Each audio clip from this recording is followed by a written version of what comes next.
sebelum diisi oleh Bu Santi, ya, kita awali bersama forum ini dengan membaca basmalah bersama-sama. Ya. Bismillahirrahmanirrahim. Saya perlu atau Ibu perlu menyampaikan di sini ya mengenai background dari Bu Santi. Ya. Bu Santi nama lengkapnya adalah Normalita Eka Susanti. Ya. Beliau sebagai co-owners dan fasilitator di bagian digital marketing di Pendopo Bisnis, ya, di komunitas belajar bisnis bagi UMKM. Jadi sangat tepat ya kalau kita mengundang beliau ya untuk sharing, untuk berbagi ilmu ya terkait dengan promosi dengan menggunakan media WhatsApp dalam hal ini. Nah, pengalaman beliau di sini ya menarik ya. Jadi beliau punya pengalaman di Eka Farm ya, mengelola bisnis beras organik ya dan olahannya. Ya mungkin nanti Bu Santi bisa menceritakan sedikit kalau memang dari apa yang sudah saya sampaikan masih dirasa belum lengkap, ya. Ya. Baiklah, apa namanya terkait dengan forum ini, ya.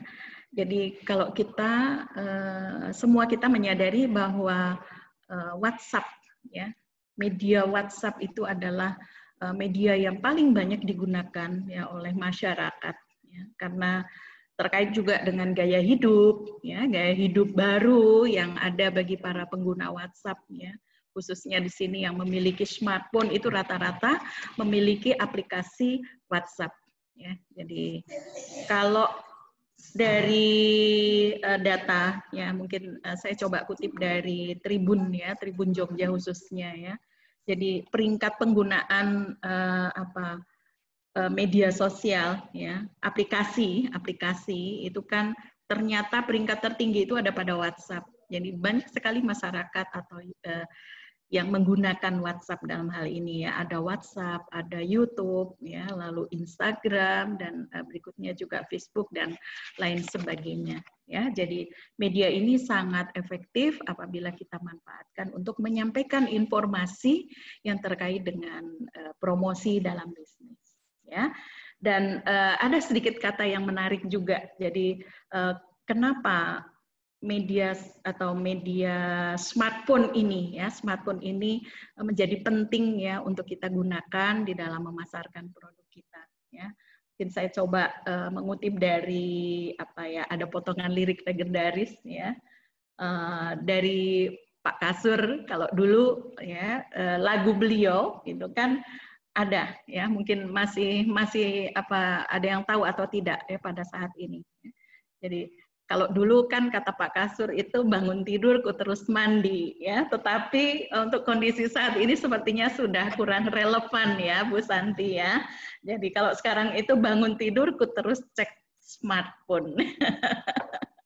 Ya, nah ini tentunya apa ya, sebuah gaya hidup baru yang muncul ya di kalangan pebisnis gitu kan untuk memanfaatkan fasilitas smartphone se-efektif mungkin. Oke, baik.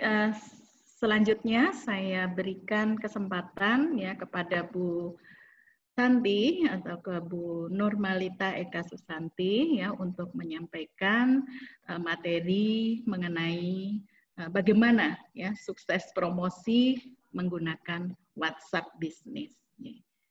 Dipersilakan pada Bu Santi. Ya, monggo. Terima kasih Bu. Suara saya masuk jelas gak ya?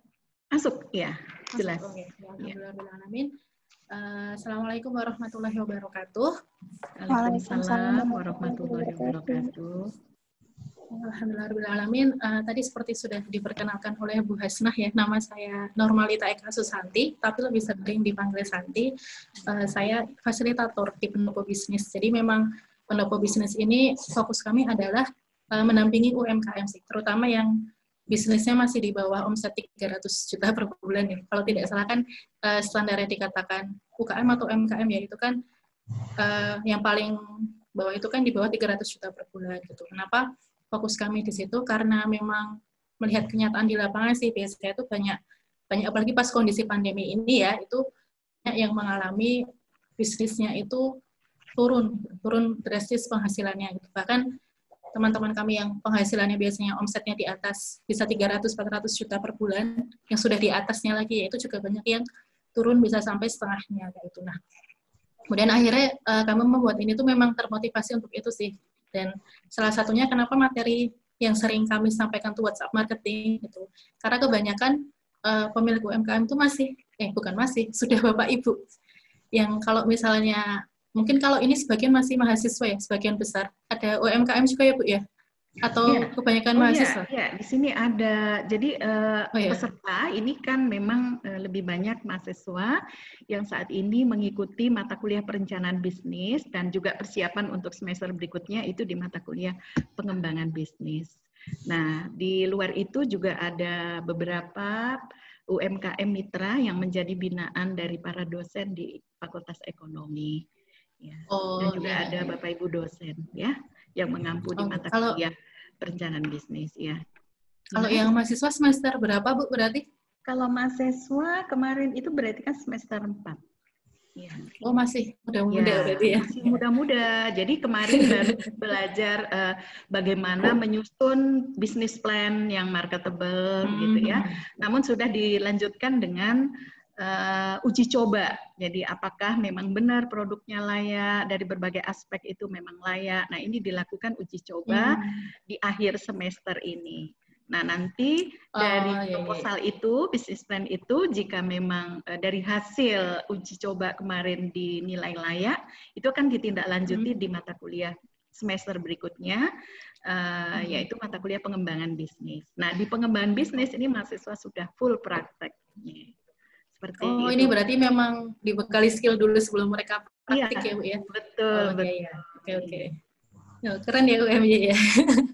Nih, jadi memang kenapa dulu kami pakai WhatsApp marketing, karena kebanyakan UMKM itu pelakunya adalah Bapak Ibu yang notabene kalau misalnya kami pakaikan misal materi Instagram marketing atau yang sejenisnya itu agak kesulitan, dan sasaran mereka juga banyak yang pas itu kebanyakan Bapak Ibu gitu. Jadi pas itu kami mikirnya ya udah kami sampaikan dalam bentuk WhatsApp marketing aja gitu. Harapannya juga anak muda pun juga bisa pakai ini gitu. Karena hampir ya seperti kata Bu Hasnah tadi, pemakai WhatsApp di Indonesia itu banyak sekali, dan kalau misal kita bisa menguasai WhatsApp marketing ini gitu ya, itu sudah lumayan banget. Biasanya kami kalau bilang ke UMKM itu Bapak Ibu bahkan kalau misalnya serius gitu, diseriusi bisa profit pun bisa jutaan gitu, bisa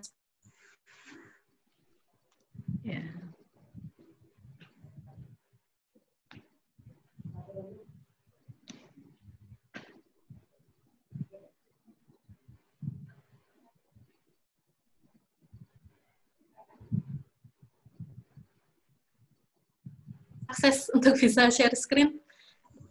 Iya, bisa. Bisa ya, Mbak Santi. Ya, masih di disable soalnya. Ya, atau mungkin saya dijadikan co-host. Mbak, oke.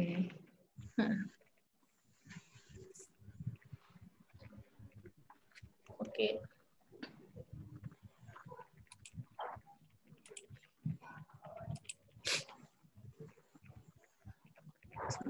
Sambil saya siapin juga.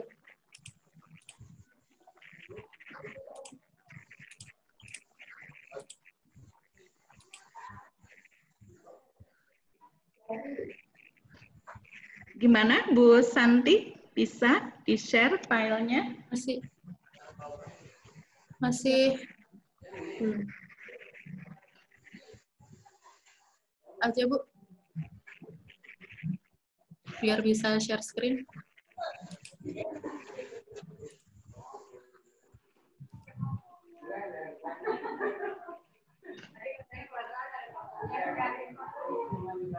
Oh ya, oke. Dah, sebentar ya Bu ya. Bisa? Ya. Bisa, sudah bisa. Oke. Sudah kelihatan di layar? Sudah.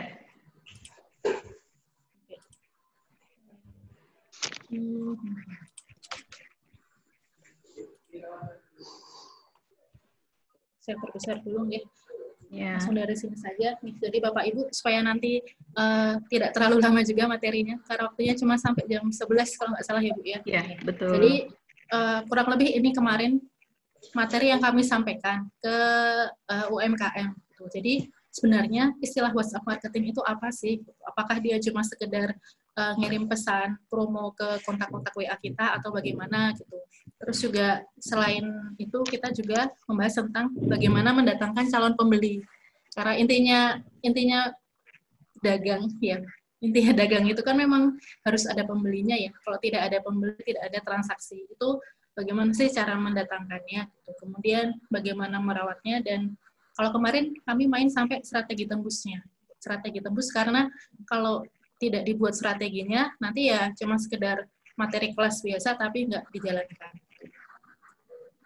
Jadi langsung masuk yang pertama aja nih Bapak Ibu. Sebetulnya WhatsApp marketing itu apa sih? WhatsApp marketing itu luas banget. Memang kontennya itu di marketingnya sebetulnya, cuma sarananya adalah WhatsApp.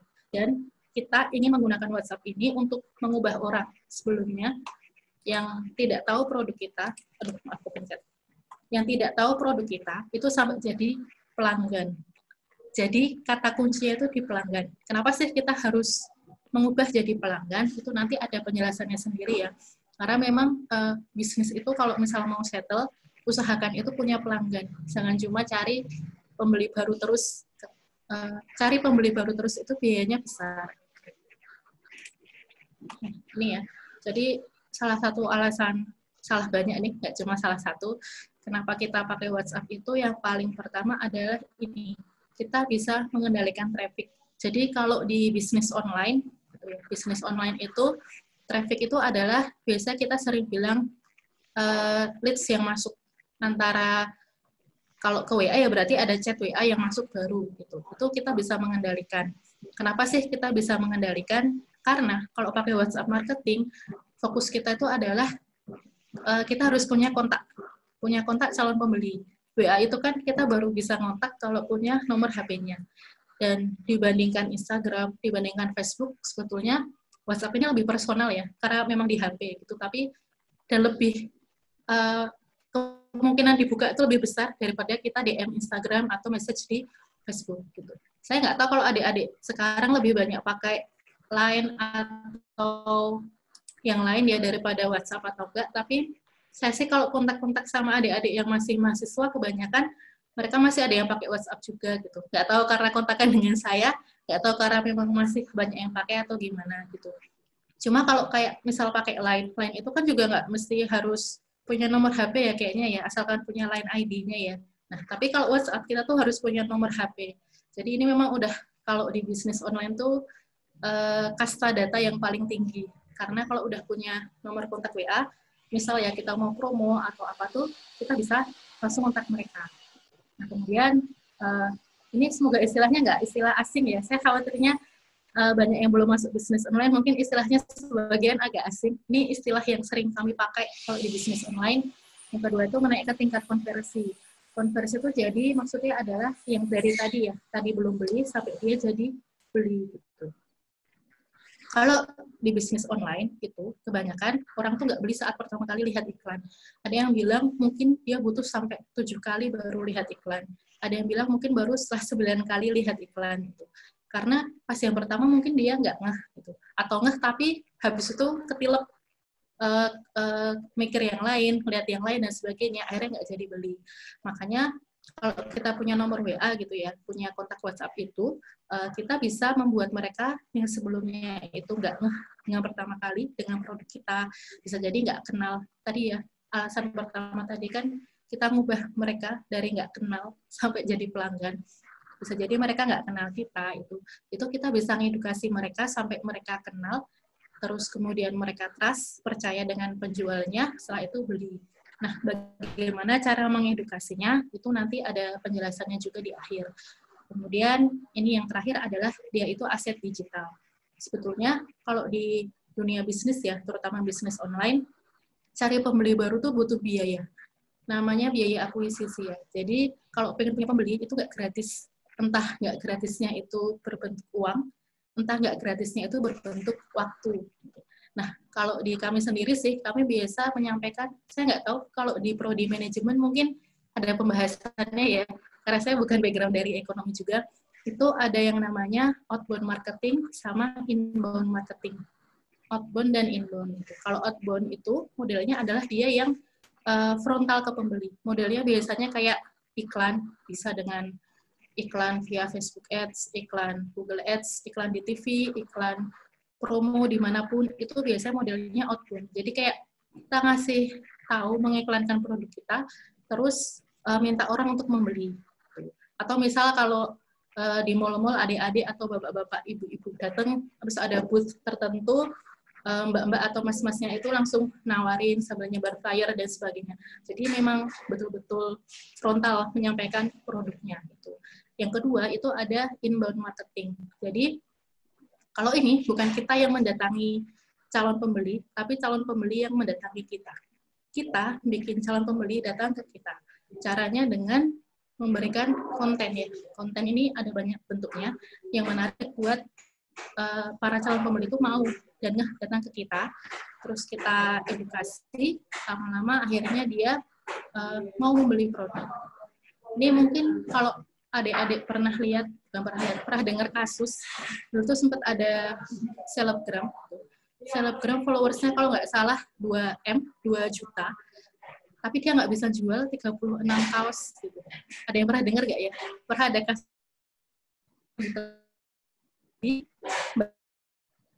banyak tapi followersnya membeli produknya. Padahal follower saya banyak ya.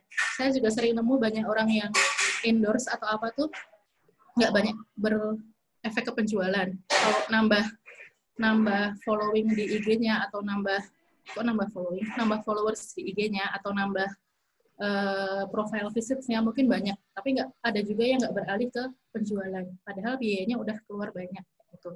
Nah, ini nanti juga ada tipsnya sendiri, gimana sih ngubahnya supaya orang-orang ini mau menjadi pembeli kemudian beralih menjadi pelanggan.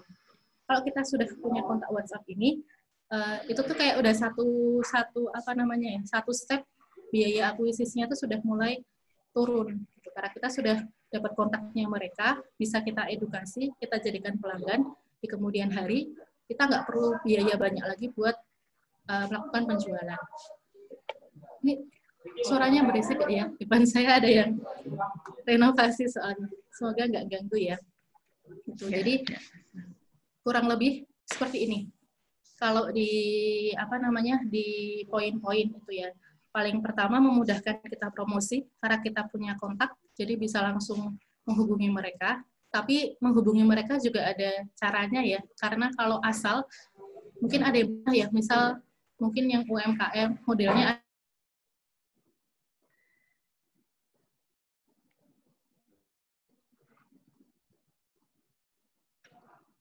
jadi jangan pakai cara-cara seperti itu. Kemudian yang kedua tadi ya, menaikkan tingkat konversi, karena kalau sudah punya kontak WA, walaupun pertama kali belum beli, itu masih bisa diedukasi lagi.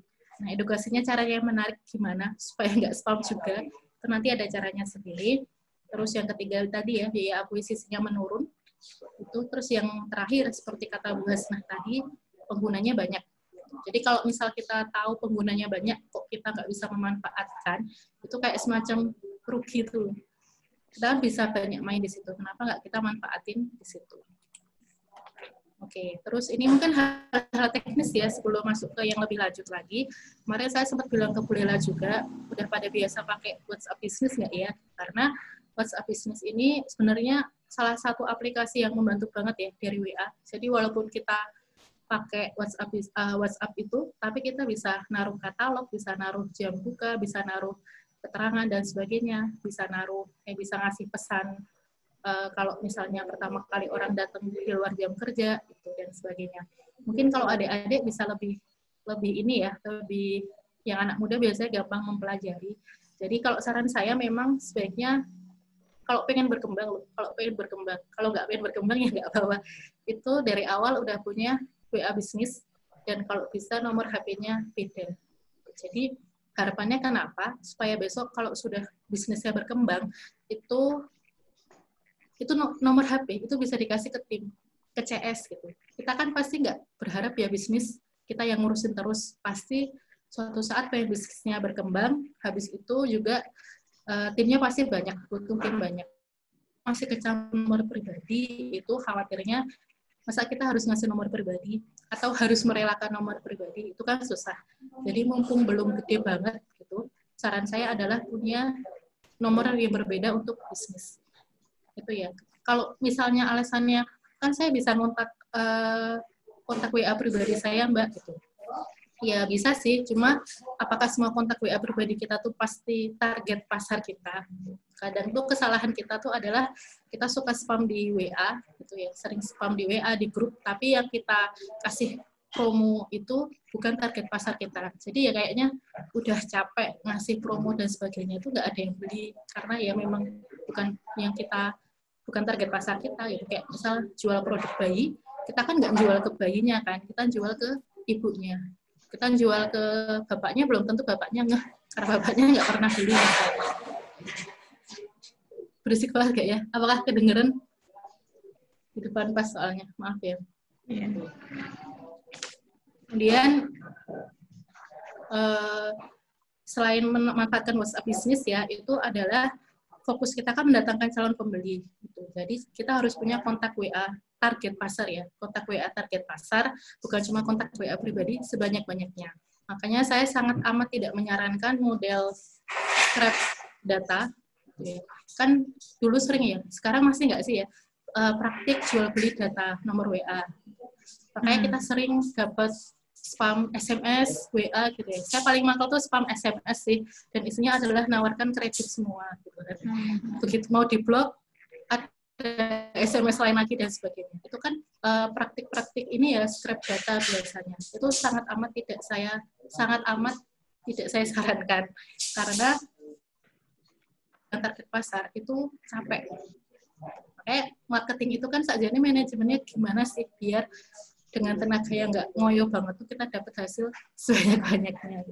Nah ini jadi yang saya sarankan adalah gimana supaya kita dapat kontak WA-nya target pasar sebanyak-banyaknya. Nggak cuma sekedar dapat kontak WA sebanyak-banyaknya.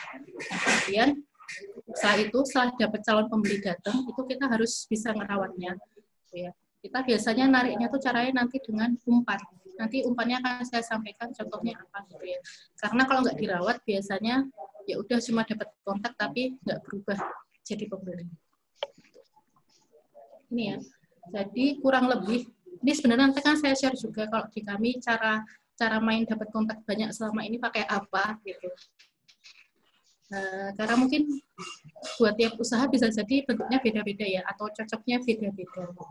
Kalau kami sih, kalau kemarin pakainya lebih banyak ke buat grup. Jadi WA grup, salah satu yang di sini ya, buat grup itu.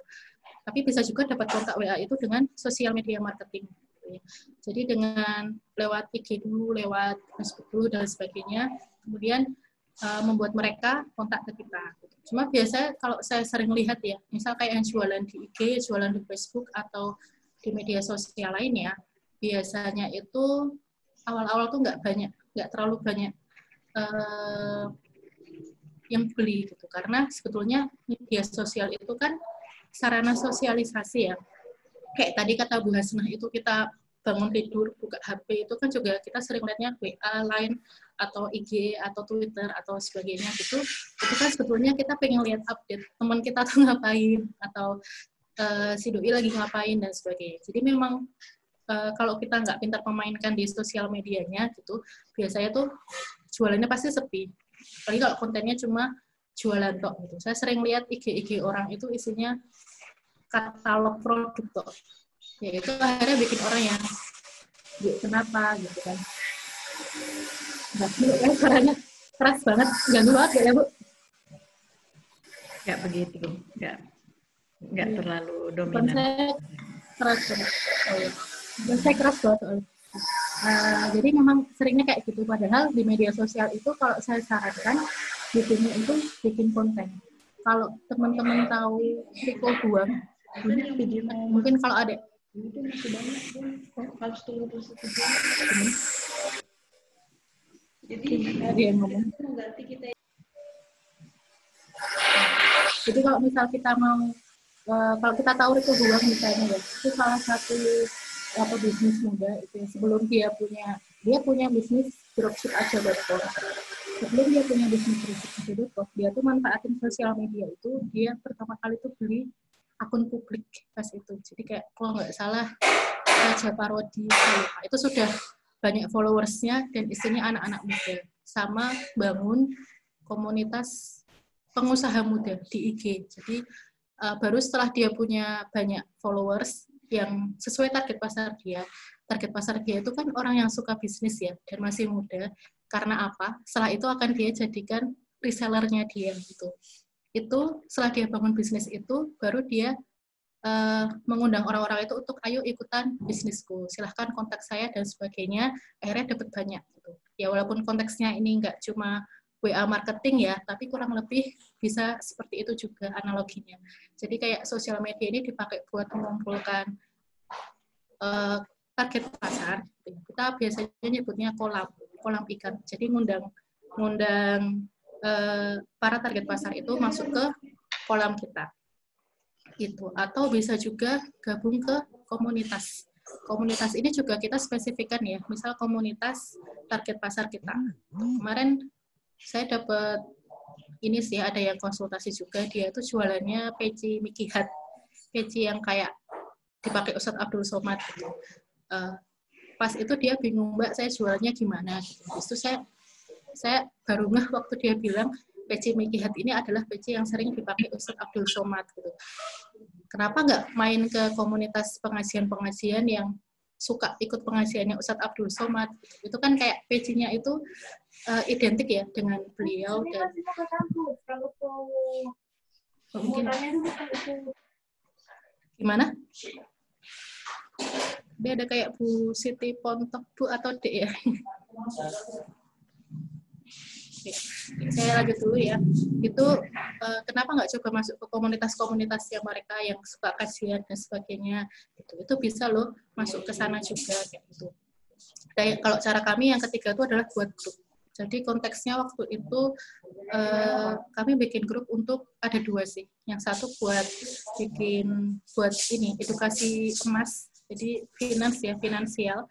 Karena salah satu fasilitator juga ada yang ini memang background-nya akuntan, jadi memang bisa untuk memberikan materi tentang emas, terutama di masa pandemi ini ya. Kemudian yang satu adalah tentang pendampingan bisnis. Jadi kami punya banyak grup-grup kayak gitu. Nah, yang grup edukasi emas ini kan dapat kontak WA banyak tuh. Sekitar 1 bulan kami dapat 500, dan itu memang orang-orang yang fokus pengen belajar tentang emas. Akhirnya setelah itu, setelah selesai kelas tuh bisa diajak untuk membeli emas. Dan yang jualan itu kan fasilitatornya itu ya. Jadi akhirnya dapat penjualan yang lumayan juga dari grup itu. Itu salah satu contoh dapat kontak WA ya. Jadi kelasnya tuh gratis, diundang buat ikut kelas, sebar ke temanmu sebanyak-banyaknya. Kalau manfaat, tolong sebarkan ke teman-teman lainnya juga. Akhirnya dapat grup sampai 7 waktu itu, dan bisa untuk melakukan transaksi di kemudian. Dan yang paling akhir ini sebetulnya tadi ya, masuk outbound marketing adalah iklan. Jadi kita beriklan, membuat orang mengontak kita dapat kontak WA. Cuma iklan ini bukan susahnya sih, teknisnya ya biasanya kalau kita pengen makin banyak kontak WA yang datang, kita harus makin gede juga duitnya yang keluar untuk biaya iklan. Makanya sangat kami sarankan jalankan dua-duanya. Yang di awal-awal kalau butuh uang kan juga pasti butuh iklan dulu ya, tapi sambil iklan itu sambil kita bangun inbound marketingnya ini, kayak sosial media tadi, buat grup, gabung komunitas, karena tadi itu di kemudian hari kontak yang banyak ini tuh dia tuh kan aset digital ya, bisa kita ubah dan biaya akuisisinya itu lebih murah daripada harus iklan terus menerus. Semoga ini bisa dipahami ya. Saya percepat aja biar nanti bisa langsung diskusi ya. Kemudian atau kalau misalnya ada yang di tengah penjelasan ada yang pengen tanya, mungkin bisa ini ya, biar saya bisa jelasin juga. Misal Mbak ini istilahnya apa, bingung atau gimana, nanti mungkin bisa ini juga. Mungkin nanti minta tolong Bu Hasnah untuk ini ya untuk melihat-lihat siapa yang iya. mungkin ada yang mau bertanya. Iya, iya. Oke. Baik, Susan. Oke. Saya lanjut ya. Tadi kan kita gimana sih cara dapat kontak WA? Kan ada 4 cara ini. Nah, kemudian gimana sih cara mereka itu mau ngontak kita? Gimana mereka mau datang ke kita? Kalau kami sih biasanya berprinsip gini, lebih baik membuat orang itu yang datang ke kita daripada kita yang datangin mereka. Kenapa? Karena kalau orang datang ke kita, berarti dia memang betul-betul butuh mengubah orang yang seperti itu lebih mudah daripada ngiklan ke orang-orang. Jadi kayak memang dia sudah siap, kayak tadi kasusnya emas ya, dia memang sudah pengen belajar emas tuh gimana sih sebetulnya, apakah betul dia investasi atau dia tuh cuma saving dan sebagainya, itu gimana. Itu kan dia sudah ada kepalanya tuh, oh ya aku tertarik mempelajari ini dan tertarik membeli juga, cuma belum tahu maksudnya tuh gimana sih sebetulnya tentang peremasan itu. Nah, mengubah orang-orang gitu tuh lebih mudah jadi pembeli daripada kita yang datang promo ke orang-orang, tolong beli ini, tolong beli itu, dan sebagainya. Tapi gimana sih cara bikin mereka tuh mau datang ke kita? Itu kita harus ngasih alasan ke mereka. Jadi biasanya istilahnya adalah kasih umpan. Tadi kan kita mau bikin kolam ya, bikin orang-orang yang setipe itu masuk ke kolam kita, itu kasih umpan, kayak di cek sini datang gitu. Kita kasih umpan namanya tuh lead magnet sama produk penetrasi. Mungkin istilahnya agak ini ya, agak baru ya, lead magnet. Jadi kayak magnet, sesuatu yang menarik orang itu untuk datang. Gitu. Biasa kita ngasihnya sesuatu ini gratis sih sifatnya. Kita kasih ke mereka, tapi mereka tukar dengan database mereka. Database mereka apa? Kontak WA mereka. Gitu. Dan mereka biasanya akan sukarela ngasih itu karena menurut mereka itu gratis sebetulnya dan mereka dapat manfaat, padahal sebetulnya mereka itu memberikan data mereka ke kita. Makanya kayak mungkin ada yang mikir ya, kayak marketplace Shopee, Bukalapak, Tokopedia dan sebagainya. Kok mereka mau sih kayak jadi semacam tempat jualan buat usaha-usaha kayak gitu. Jangan salah juga gitu ya. Mereka kan di situ pertama mungkin masih ngembangin ya, masih buang-buang duit buat ini, buat promosi dan sebagainya, biar orang mau jualan di marketplace mereka. Padahal sebetulnya mereka tuh sambil ngumpul data, mereka tahu orang-orang suka beli produk apa. Gitu. Terus akhirnya juga kalau kita sadar gitu ya, kayak Shopee itu sendiri kan juga punya jualan sendiri ya, lama-lama nggak cuma jadi tempat untuk menjualkan produk orang lain, tapi mereka juga punya jualan sendiri, untuk jualan sendiri. Enggak suaranya sih. Gimana?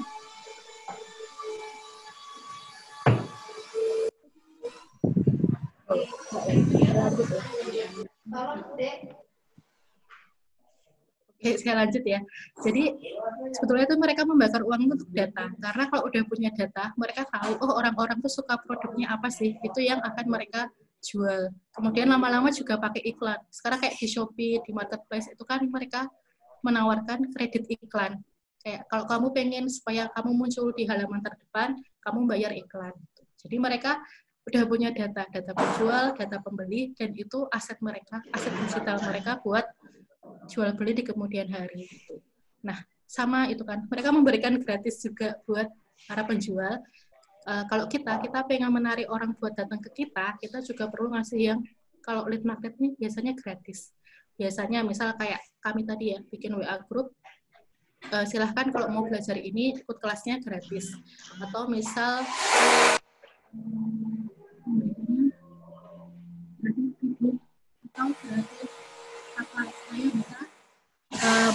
mereka tuh mau ngasih kontak WA itu ya. Nanti kemudian yang kedua itu ada juga produk inovasi. Ini produk sampingan yang harganya lebih murah biasanya. Buat yang penting mereka mau beli dulu. Kenapa sih ada produk ini? Biasanya karena ada orang-orang yang kalau mau beli di kita itu bukan masalah harga mahal atau enggak, tapi belum trust sama kita, belum percaya. Kayak misal jual sesuatu masih ada yang tanya, Mbak bisa COD enggak? Ya, saya karena belum terlalu trust sama kita sampai nggak mau transfer duluan. Padahal bisa jadi nominalnya kecil gitu. Nah, makanya supaya orang ini punya pengalaman belanja di kita, percaya loh belanja di kita tuh dikirim, barangnya bagus, pelayanannya bagus, ini bisa juga nawarin produk penetrasi. Misal kayak kalau gamis ya, gamis mungkin produk penetrasinya kerudung yang lebih murah, atau misal kalau yang jualannya apa ya di sini ya, saya nggak ada data yang di sini jualannya apa. Itu bisa produk-produk lain yang lebih murah, bisa ditawarkan dulu. Intinya bikin orang-orang itu tuh mau datang ke kita dulu kayak gitu, kasih sesuatu ke mereka supaya mereka ngumpul. Dan catatan terakhirnya adalah sesuaikan juga ya dengan target pasar dan pastikan berkualitas. Jangan sampai cuma buat dapat data banyak banget dikasih gratis tapi barangnya ecek-ecek. Itu pasti agak nggak enak ya. Kayak maksudnya apa ya, malah bikin mereka kecewa dan nggak mau beli. Malah jadi kayak bumerang kan kayak gitu. Misal juga kayak produk-produk itu kan kecantikan ya, biasanya ngasih sampel gratis, silahkan gitu ya. Misal kasih sampel gratis, silahkan tuliskan nama dan nomor HP di sini gitu. Itu juga contoh-contoh juga bisa kayak gitu ya, untuk mendapatkan database mereka.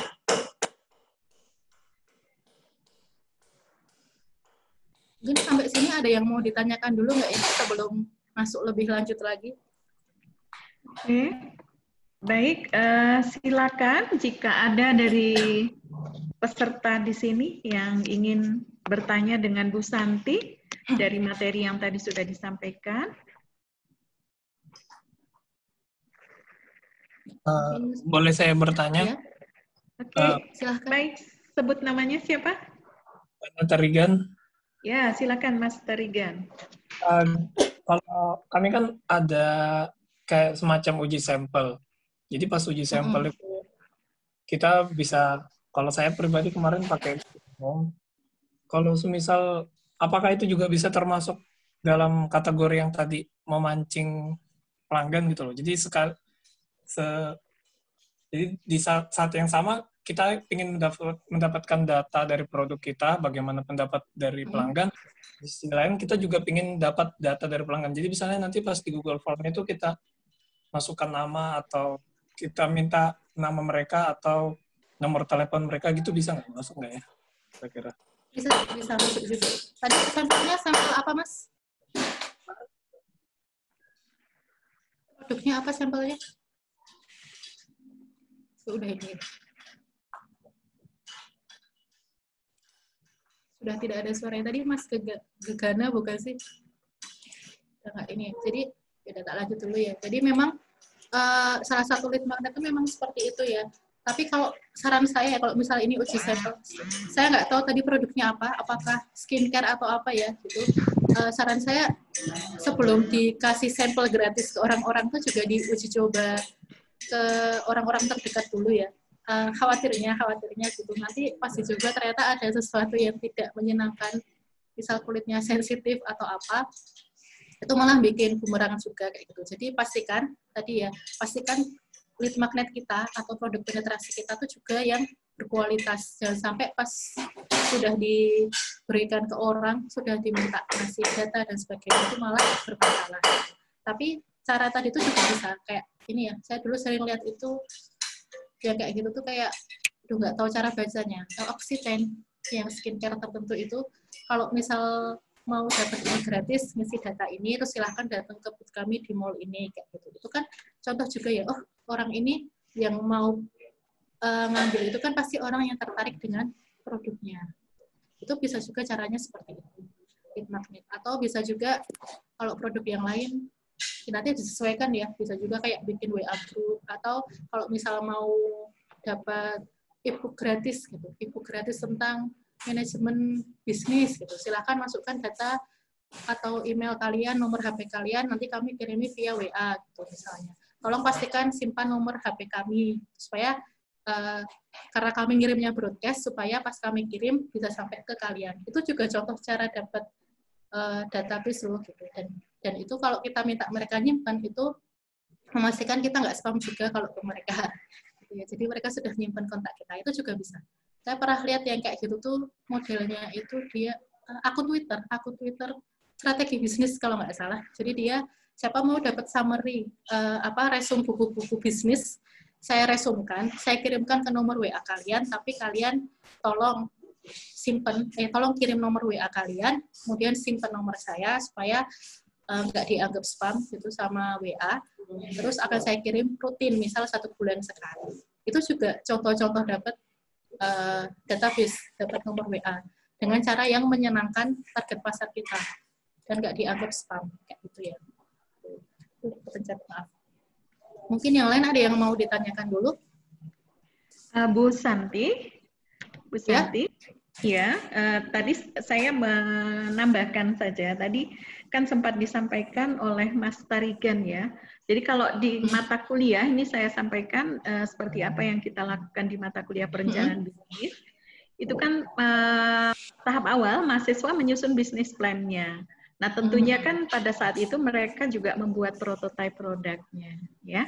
Nah, kalau yang di dalam mata kuliah yang kami berikan, tahap melakukan uji sampel di sini adalah melakukan uji produk. Jadi produk itu dari prototipe diminta untuk mendapatkan atau disampaikan kepada beberapa calon konsumen untuk memberikan kritik sarannya seperti itu. Jadi ya sebelum produk itu di-launching ke pasar. Jadi ada tahapan, yang pertama adalah uji produk, setelah itu dilanjutkan dengan uji pasar. Ya, uji produk itu adalah mencari masukan sebanyak mungkin terkait dengan penyempurnaan produk. Artinya silakan mau dikritik seperti apapun, mau beri saran seperti apa, justru itu yang dibutuhkan untuk menggunakan produk dari para mahasiswa seperti itu, Mbak Santi ya.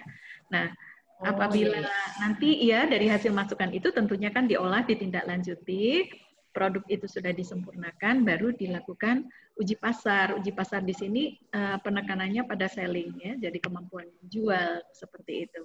Nah, mungkin kalau di dalam pemasaran menggunakan WhatsApp, asumsinya adalah produk itu memang sudah harus siap untuk dijual seperti itu ya, Bu Santi ya. Ya. Oh ya, tadi saya lebih ke faktor ini juga sih Bu, termasuk kan tadi pas uji produk itu, tadi skincare bukan ya produknya tuh, saya agak nggak sebenarnya. Oh, tadi kita tidak mengkonfirmasi Mas Tarigan ya. Mas Tarigan, apa produkmu? Kuliner, makanan. Oh, makanan. Oh ya, saya kira skincare soalnya. Enggak. Soalnya kalau skincare tuh saya khawatirnya tadi itu ada respon negatif dari kulit. Ya, karena biasanya kan memang uji produk itu kan kalau buat skincare kan biasanya terbatas beberapa orang dulu, ada reaksi negatif atau enggak, baru di agak banyak sambil bisa dapat kontak juga sih. Nah, kalau produknya makanan kan malah lebih ini juga ya, lebih apa namanya, lebih aman lah setidaknya selama makanannya tidak kenapa-napa, bisa juga Mas kayak gitu. Saya kemarin pernah lihat ada yang promo di Instagram tuh gini, kayak dia tuh nge-share mau ngasih produk makanannya agak banyak gitu ya. Tolong kalau pengen dapat ini gratis gitu, silahkan share broadcast ini ke 3 orang atau 3 orang atau 3 grup waktu itu, terus kirim ke kami, pakai screenshotan kalau udah ngirim ke 3 grup gitu misalnya, dan pastikan simpan nomor kami. Nanti kami akan pilih acak siapa yang dapat produk makanan kami, ya jumlahnya tapi jangan sedikit banget ya, dan kami kirim free ongkir. Pas itu mainnya kayak gitu. Itu kan juga jadi kayak satu caranya dia nyebar ke banyak orang juga. Jadi sebelum produknya launching juga bisa kayak orang-orang tuh udah mulai ngeh kalau ada produk ini, dan orang-orang yang sudah beli ini itu kan juga bisa buat testimoni juga ya. Jadi kayak oh rasanya gimana, dan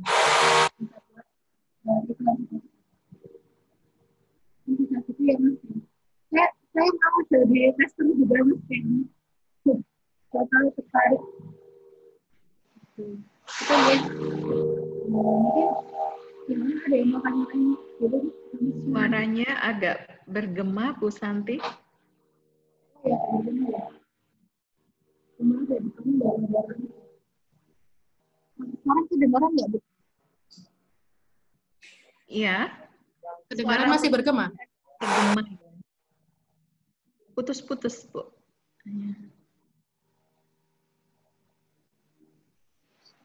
Kalau sekarang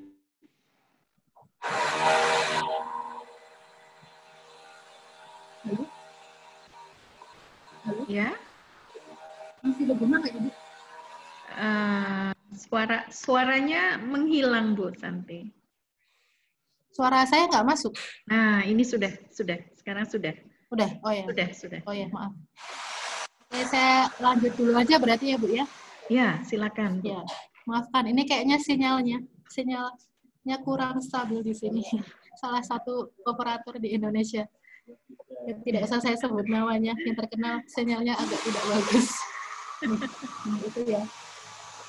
Jadi saya lanjutkan dulu. Tadi kan kita sudah ini ya, sudah punya alasan, sudah bisa ngasih alasan ke orang-orang buat ngasih kontak mereka ke kita. Misal tadi kayak free sample atau masukkan ke kelas gratis dan sebagainya. Itu. Nah, kalau mereka sudah masuk ke kita, gitu ya, datanya sudah masuk ke kita, itu terus kita apain sih? Nah, kalau ini konteks kami biasanya ini ya, kita harus sering memberi konten ke mereka, sesuatu yang bermanfaat buat mereka. Mungkin kalau di manajemen pernah diajari ini ya, namanya customer journey, perjalanan seseorang itu menjadi calon pelanggan. Itu nanti ada di sebentar. Ya, ini ya. Jadi kan target pasar itu ada tipe-tipenya ya, dari yang masih cold, masih dingin, jadi sama sekali belum pernah interaksi dengan kita, nggak tahu produk kita. Pokoknya intinya masih sama sekali nggak tahu produk kita. Kemudian dia ada yang naik jadi warm, itu sudah pernah interaksi, sudah tahu ngeh dengan kita, tapi belum ada transaksi jual beli. Dan dia dikatakan hot ketika sudah terjadi jual beli, sudah beli. Kemudian ini istilah baru aja sih, always hot, itu adalah dia belinya tuh nggak cuma sekali, tapi berkali-kali gitu ya. Jadi kalau customer journey itu kayak semacam kita tuh bikin mereka, tadi ya WA marketing kan bikin mereka dari yang cold, yang sebelumnya nggak tahu kita, sampai akhirnya mereka jadi always hot, jadi beli, jadi pelanggan kayak gitu. Nah biasanya yang cold tadi ya, yang saran kami, yang misalnya buat mereka datang ke kita, itu biasanya mereka untuk kategori yang cold. Jadi kita bikin mereka datang ke kita duluan dan kita rawat dengan konten. Konten itu apa sih? Sebetulnya konten itu banyak bentuknya sih. Intinya adalah sesuatu yang bermanfaat buat target pasar, membuat mereka merasa untung.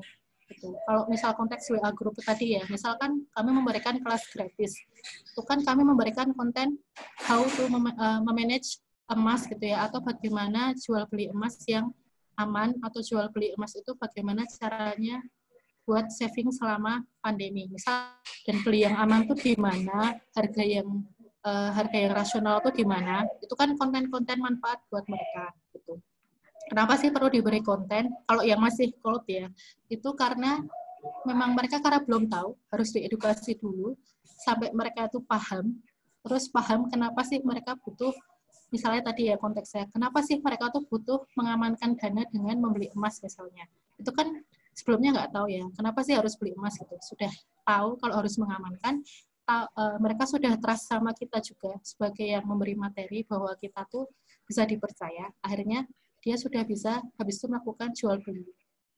Sudah teredukasi, sudah trust, sudah percaya sama penjualnya, habis itu mereka bisa jadi hot dengan melakukan pembelian.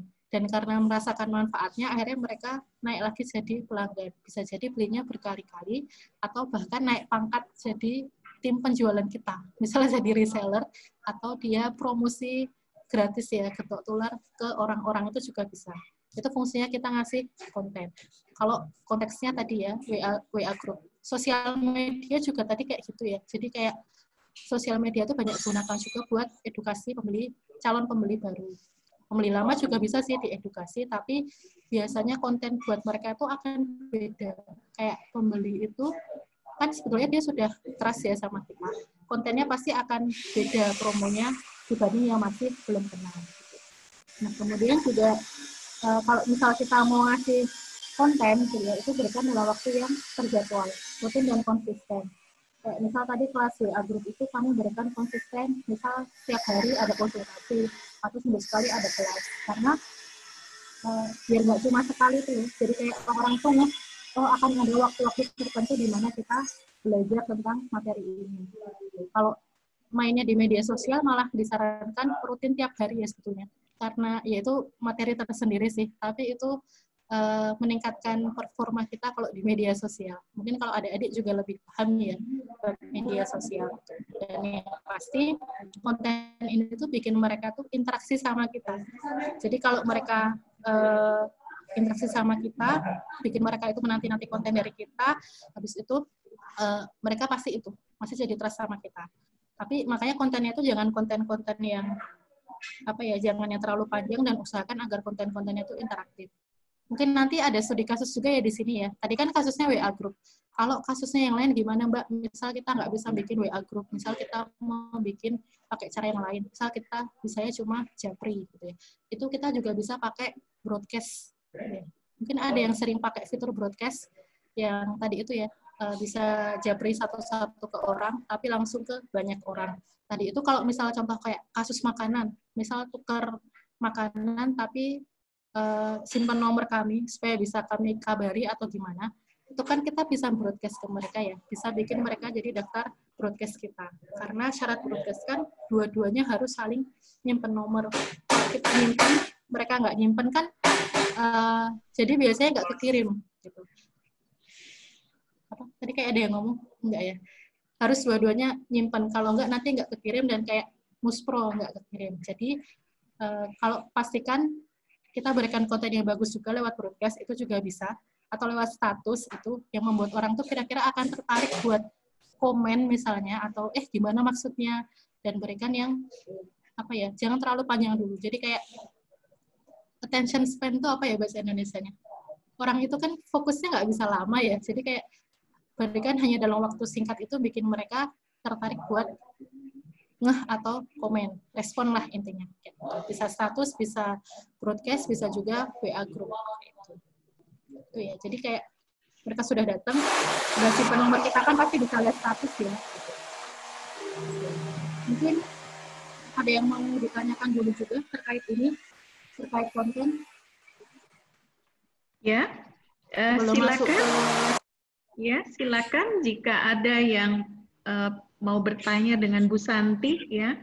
Menarik ini pas materinya mengenai bagaimana cara merawat calon konsumen ya, calon pembeli. Tadi sudah disampaikan Bu Santi ya, dengan melalui konten seperti itu. Jadi kita mendapatkan data konsumen itu jangan dibiarkan begitu saja. Oke, silakan siapa yang ingin bertanya dengan Bu Santi? Boleh tanya Bu? Boleh, silakan. Mas siapa? Fahmi. Fahmi, silakan Fahmi. Assalamualaikum warahmatullahi wabarakatuh. Jadi ini Bu, kalau di WA itu kan ada fitur reply chat. Itu memaksimalkannya gimana ya Bu? Soalnya kan kadang kan kalau di WA itu kan kurang efektifnya itu konsumen akan mempertanyakan hal yang sama gitu Bu. Kita harus menjelaskan secara ulang-ulang terus gitu loh Bu. Agar lebih diminimalisir itu gimana ya Bu? Reply balas chat maksudnya atau gimana ya? Iya. Jadi balas chatnya itu kayak chat robot. Bisa dibilang gitu. Oh, maksudnya kalau misal ada konsumen yang tanya pertanyaan yang sama tuh bisa kita kayak jawab, udah ada ininya ya, template-nya tinggal ya. Di ini ya. Iya. Oh ya, oke. Ya.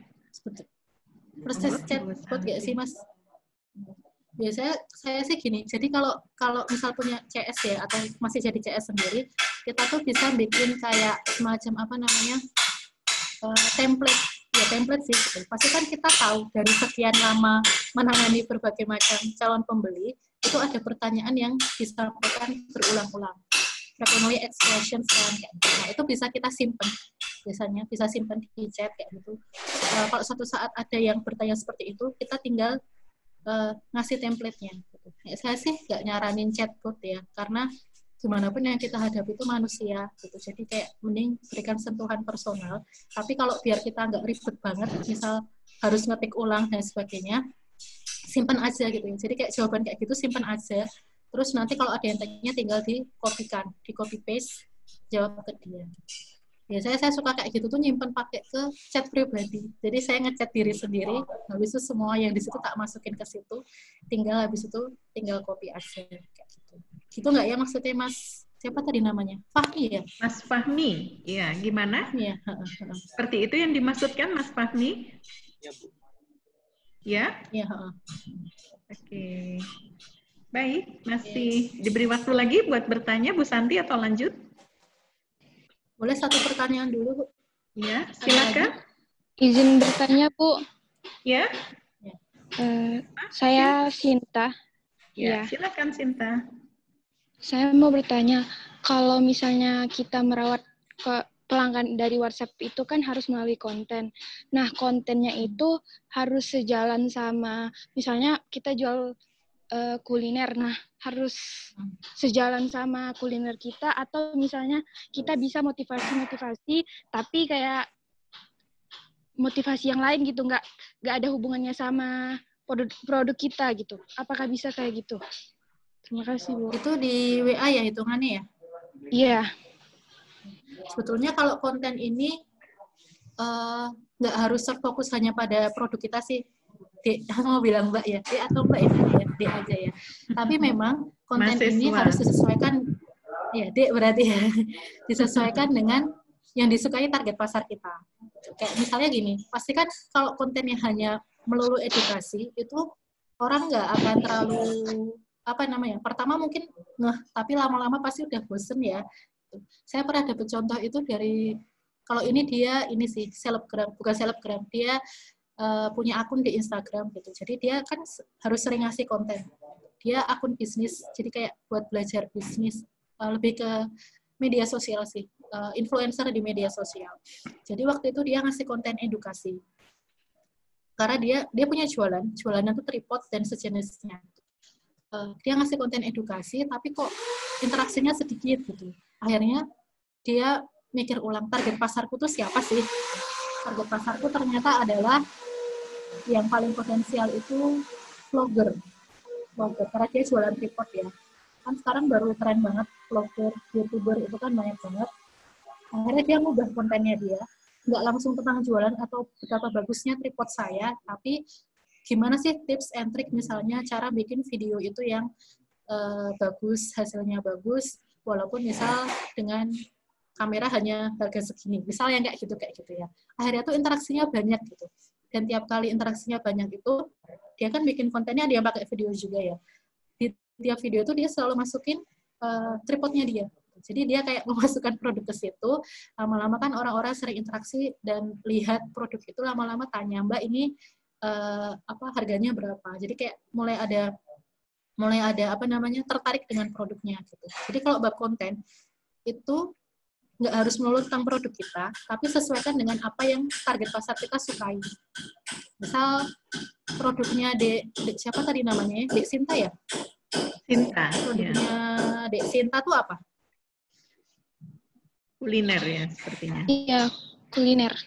Kuliner juga ya, kuliner. Biasanya target yang disasar siapa? Udah dapat pelajaran target pasar gak ya, Bu ya? Sudah dong. Cara nentuin target pasarnya udah ya? Mata kuliah pemasarannya. Oh ya. Jadi target pasarnya siapa, Dik? Masyarakat sama mahasiswa sih. Mahasiswa ya? Mahasiswa. Iya. Ada yang lebih spesifik gak? Soalnya kalau terlalu umum tuh kontennya juga akan susah juga. Kayak misal gini, makanan kekinian misalnya. Makanannya apa sih?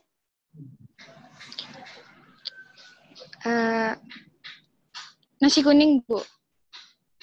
Oh, nasi kuning. Kayak ya? lebih nasi ke kuning. masyarakat sih, Bu. Nasi kuning. Oh ya. Nasi kuning. Berarti lebih ke orang Rice sekitar. box tuh. Jualannya lebih ke banyak masyarakat, bukan ke mahasiswa. Iya, lebih ke masyarakat. Oh, ya. Misal kayak bukan masyarakat umum banget ya. Saya tuh mikirnya kalau nasi kuning tuh malah mahasiswa. Soalnya kayak mahasiswa yang nggak, tapi sekarang baru pandemi soalnya ya. Kalau dulu tuh kayak ya nggak sempet sarapan dan sebagainya, jadi kayak bisa ngejar ke mereka gitu. Kalau ini jualannya online berarti ya? Online sama offline, Bu. Di dekat daerah kampus? Atau di Daerah kampung halaman, Bu. Soalnya kan sekarang pandemi dan Oh ini ya? kuliahnya online. Iya. Di daerah kampung halaman ya. nasi kuning saat ini ya. Iya, biasanya yang beli nasi kuning itu kebanyakan ibu-ibu nggak sih? Maksudnya buat beli keluarganya, buat beli anaknya misal mau berangkat sekolah. Ada yang offline nggak sih sekolahnya? Ya misal buat sarapan keluarganya dan sebagainya. Itu kan pembelinya ibu-ibunya ya biasanya ya. Di sini maksud saya target pasarnya itu kita spesifik sampai ke segitu. Target pasar di sini adalah orang yang spesifik akan membeli, potensial membeli. Kayak misal tadi ya, baju bayi. Siapa sih yang akan beli? Siapa sih target pasarnya? Apakah bayi atau ibunya si bayi? Misalnya itu kan yang beli kan ibunya si bayi ya. Berarti kan target pasar kita ibunya si bayi gitu. Terus juga kayak tadi nasi kuning itu siapa namanya? Pembelinya paling banyak biasanya ibu-ibu, karena yang entah yang beli buat makan sarapan, misalnya ini ya, makan sarapan di rumah buat orang rumah, itu kan ibu-ibu ya. Berarti kan kita nemu nih, ternyata pembeli paling banyak adalah ibu-ibu. Konten yang disukai ibu-ibu itu apa sih? Nah itu yang kita pikirin gitu. Kira-kira apa ibu-ibu? Nah itu perlu riset ya. Misal ibu-ibu itu kenapa sih suka beli nasi kuning? Karena tipikal ibunya kayak apa sih? Oh ibunya yang nggak mau repot, malas masak pagi-pagi. Bisa jadi ibu-ibu muda gitu ya. Karena ya ribet ya, kerjaan rumah banyak, ibunya juga kerja, masih harus beli makanan, masih harus nyiapin makanan dan sebagainya. Itu nanti kalau kita gali lebih dalam lagi, itu makin spesifik kok target pasar kita itu, dan kita bisa tahu konten apa sih yang disukai sama ibunya itu. Nggak mesti harus melulu nasi kuning itu pakai kunyit itu antioksidannya tinggi, nggak yang kayak gitu juga ya. Tapi bisa konten-konten lainnya juga. Bisa emak-emak tuh kadang malah suka yang humor-humor atau sesuatu yang kasih konten yang relatable sama kehidupan mereka lah, kayak gitu ya. Kalau WA, ya bisa di status misalnya, atau di kalau broadcast kayaknya agak jarang ya kalau nasi kuning ya, kecuali kalau pas promo ya, tapi bisa juga lewat status atau lewat lainnya gitu. Itu ya Dek ya, bisa ditangkap, dipahami nggak ya? Iya Bu, terima kasih Bu. Ya sama-sama. Oke, ini saya lanjut dulu ya Bu Hasnah ya. Lanjut ya, silakan Bu Santi. Oke, kita masuk ke strategi ya adik-adik dan Bapak Ibu. Kenapa sih saya nulisnya 10 juta? Sebetulnya ini bebas sih, fleksibel. Bapak Ibu mau nulis 5 juta, mau nulis 50 juta juga boleh gitu ya. Di sini saya nulisnya ke profit sih lebih tepatnya ya, bukan cuma omset tapi udah sampai ke profitnya. Itu kenapa? Karena pengennya tuh terukur. Segala sesuatu yang tidak terukur itu tidak bisa dilakukan. Kayak misal kita cuma saya mau dapat duit banyak dari WA. Duit banyak itu seberapa sih? Itu kan nggak clear ya. Kalau kita clear misal, oke, bulan ini target saya, kepencet apa ini? Bulan ini target saya 5 juta profitnya, atau 3 juta dulu lah kayak gitu. Itu berarti saya harus jual berapa produk, bagaimana supaya saya bisa menjual produk sebanyak itu. Nah, itu biar kita lebih terukur ya. Nah, terus gimana sih? Tulisannya nggak jelas ya warnanya. Syaratnya paling pertama supaya kita bisa dapat sesuai target kita itu adalah pertama validasi produk dulu. Ini mungkin sudah diajari di prodi manajemen ya, kayak validasi produk. Kenapa kita perlu validasi? Apa sih yang divalidasi? Masyarakat butuh itu enggak? Orang-orang butuh produk kita enggak gitu? Karena sering kesalahan kita sebagai pelaku usaha itu adalah kita tuh jual produk itu berdasarkan asumsi kita, bukan asumsi pembeli. Kayak misal apa ya namanya ya, apa sih, saya sering nemu kayak kasus UMKM itu, dia tuh jualan produk, selalu bilang, saya tuh udah, pas itu kasusnya susu rempah sih pas itu, susu rempah, saya tuh udah jual begini begitu Mbak, saya ngasih manfaatnya begini dan sebagainya, tapi kok nggak ada orang yang mau beli gitu. Nah, itu harus divalidasi dulu. Orang-orang nggak mau beli itu karena produk kita apa namanya, memang mereka nggak butuh gitu ya, karena mereka tuh nggak butuh dengan produk itu, atau edukasi kita yang belum bagus gitu. Nah, setahu saya pasti semua produk itu punya pasar ya, pastilah. Selevel mobil Ferrari aja itu kan punya pasar ya, walaupun sedikit tapi penjualannya wow gitu. Itu karena mereka punya pasar sendiri ya. Tapi kita harus validasi dulu, ada nggak pasar yang butuh produk kita gitu. Kalau misalnya kita main ke pasar yang orangnya cuma sedikit gitu ya, kita kuat nggak misal harus berusaha di sana gitu. Kalau misalnya kita nggak kuat, saran saya juga jangan main di pasar yang terlalu kecil. Tapi kalau kita bisa dan mau, ya nggak masalah. Gitu. Yang penting ada pasarnya. Karena strateginya tiap pasar kan pasti beda ya. Kalau sudah yakin produknya dibutuhkan orang, yang paling penting kedua itu adalah why, tujuan bisnis kita. Mungkin kalau adik-adik di sini why-nya adalah karena ini tugas kuliah, gitu ya, supaya lulus mata kuliah ini harus lanjut dan sebagainya. Tapi kalau buat yang di luar mahasiswa mungkin ya, kalau misalnya why-nya ini nggak jelas, alias kenapa sih saya harus berbisnis, kenapa sih saya harus 10 juta per bulan misalnya, itu dia pasti akan mengukur, karena bisnis di awal itu nggak semua bisnis pasti langsung berhasil ya. Ada yang pebisnis itu kebanyakan kalau cerita pasti nggak dalam 1 kali 2 kali berhasil. Pun kalau berhasil di awal belum tentu dia bisa mempertahankan sampai akhir. Banyak yang kayak gitu. Itu kan pasti kalau dengar biografi pengusaha sukses ya. Tapi kenapa kok mereka masih mau bertahan, misal kayak dengar kasusnya rugi miliaran rupiah atau ratusan juta rupiah, kok mereka masih mau lanjut, nggak kapok berbisnis, itu karena mereka punya tujuan yang jelas. Misal tujuan bisnisnya apa gitu. Saya ingin supaya bisa apa ya? Misal saya ingin berbisnis supaya duit saya banyak, habis itu saya bisa bangun rumah Quran misalnya buat orang-orang, anak-anak yatim misalnya, atau saya pengen bisa menghajikan orang tua saya dan sebagainya. Jadi kayak ada goal yang emosional, serius, goalnya harus emosional, karena kalau nggak emosional nggak nyentuh, nggak bikin kita fighting gitu kan, itu yang menyentuh. Nah, itu silahkan nanti yang dicari ya, apa kayak gitu. Nah, itu persiapan awal kita dulu, jadi validasi produknya dulu, pastikan tahu pasarnya ada dan tahu strateginya ke sana. Terus yang kedua, pastikan kita punya tujuan, kalau nggak paling 1 bulan 2 bulan nggak jalan, kita udah ngelukur, nggak akan lanjut. Nah, yang selain persiapan, kedua kita butuh strategi ya. Tadi itu, kayak kenapa sih kita harus mengukur target kita profit per bulan berapa, supaya kita bisa nyusun strateginya. Kalau enggak ya kita pasti akan jalan asal-asalan ya. Ini pencet ini sebetulnya. Ini nanti materinya bisa di-share mungkin ya. Kemarin sudah saya share ke Bu Lela. Bisa Bu, iya. Bisa ya, Bu. Itu kan ini ada beberapa pertanyaan, nggak akan saya jelaskan. Ini cuma kayak panduan buat adik-adik dan Bapak Ibu ya. Kalau misalnya apa sih kendala yang akan dialami gitu ya. Jadi ini poin-poin yang harus kita pikirkan di persiapan. Gimana sih caranya mau ngumpulin banyak kontak? Gimana caranya mereka tuh paham sama produk kita? Paham manfaat ya, karena kadang gini, jadi kelemahan kita itu sering memikirkan manfaat produk tuh kayak produk susu rempah ini misalnya, dia membuat badan sehat dan sebagainya. Tapi dari kacamata kita. Padahal bisa jadi orang beli itu bukan faktor hal itu aja. Ada banyak faktor. Ini ada materi sendiri sih, masuknya ke, kalau saya biasanya masukin materinya ke copywriting. Soalnya ini main psikologi gitu ya. Kayak misal kenapa orang beli iPhone gitu. Orang beli iPhone itu kan mahal banget, tetap dibeli ya. Kadang orang beli iPhone tuh bahkan nggak tahu fiturnya. Ya nggak semua ya, tapi kadang orang beli iPhone itu nggak tahu fiturnya.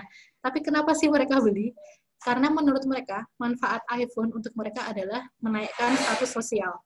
Itu contoh gitu. Jadi, ketika menjual produk, itu kita harus tahu dari awal kita mau ngasih manfaat apa ke orang. Gitu. Dan itu cara tahunya adalah dengan riset pasar. Gitu. Tapi nggak akan saya jelasin detail di sini ya, nanti materinya nggak selesai. Nanti kalau misalnya mau ada yang konsultasi lebih, juga mungkin bisa lewat pendopo bisnis. Itu ya. Kemudian kayak cara membuat mereka beli tanpa menunda. Kira-kira kalau mereka enggan beli produk itu alasannya apa? Itu yang kita riset dulu ya. Kita cari tahu dulu ya. Jadi pas kita promosi, kita sudah prepare. Gitu ya. Oke, ini nanti skip aja ya. Kita langsung masuk ke strategi. Strateginya kurang lebih ada 5. Tuh. Yang paling pertama itu adalah ini. Aduh, semoga istilahnya nggak sulit ya. Jadi berbanyak tofu. Kalau di bisnis online tuh biasanya tadi ya, kan kita ini ada kategori pasar dari cold sampai jadi always hot. Cold itu kan jumlahnya pasti banyak. Begitu jadi warm, jumlahnya pasti berkurang. Jadi hot berkurang lagi, always hot itu pasti berkurang lagi. Nah, itu namanya adalah funnel ya. Jadi kayak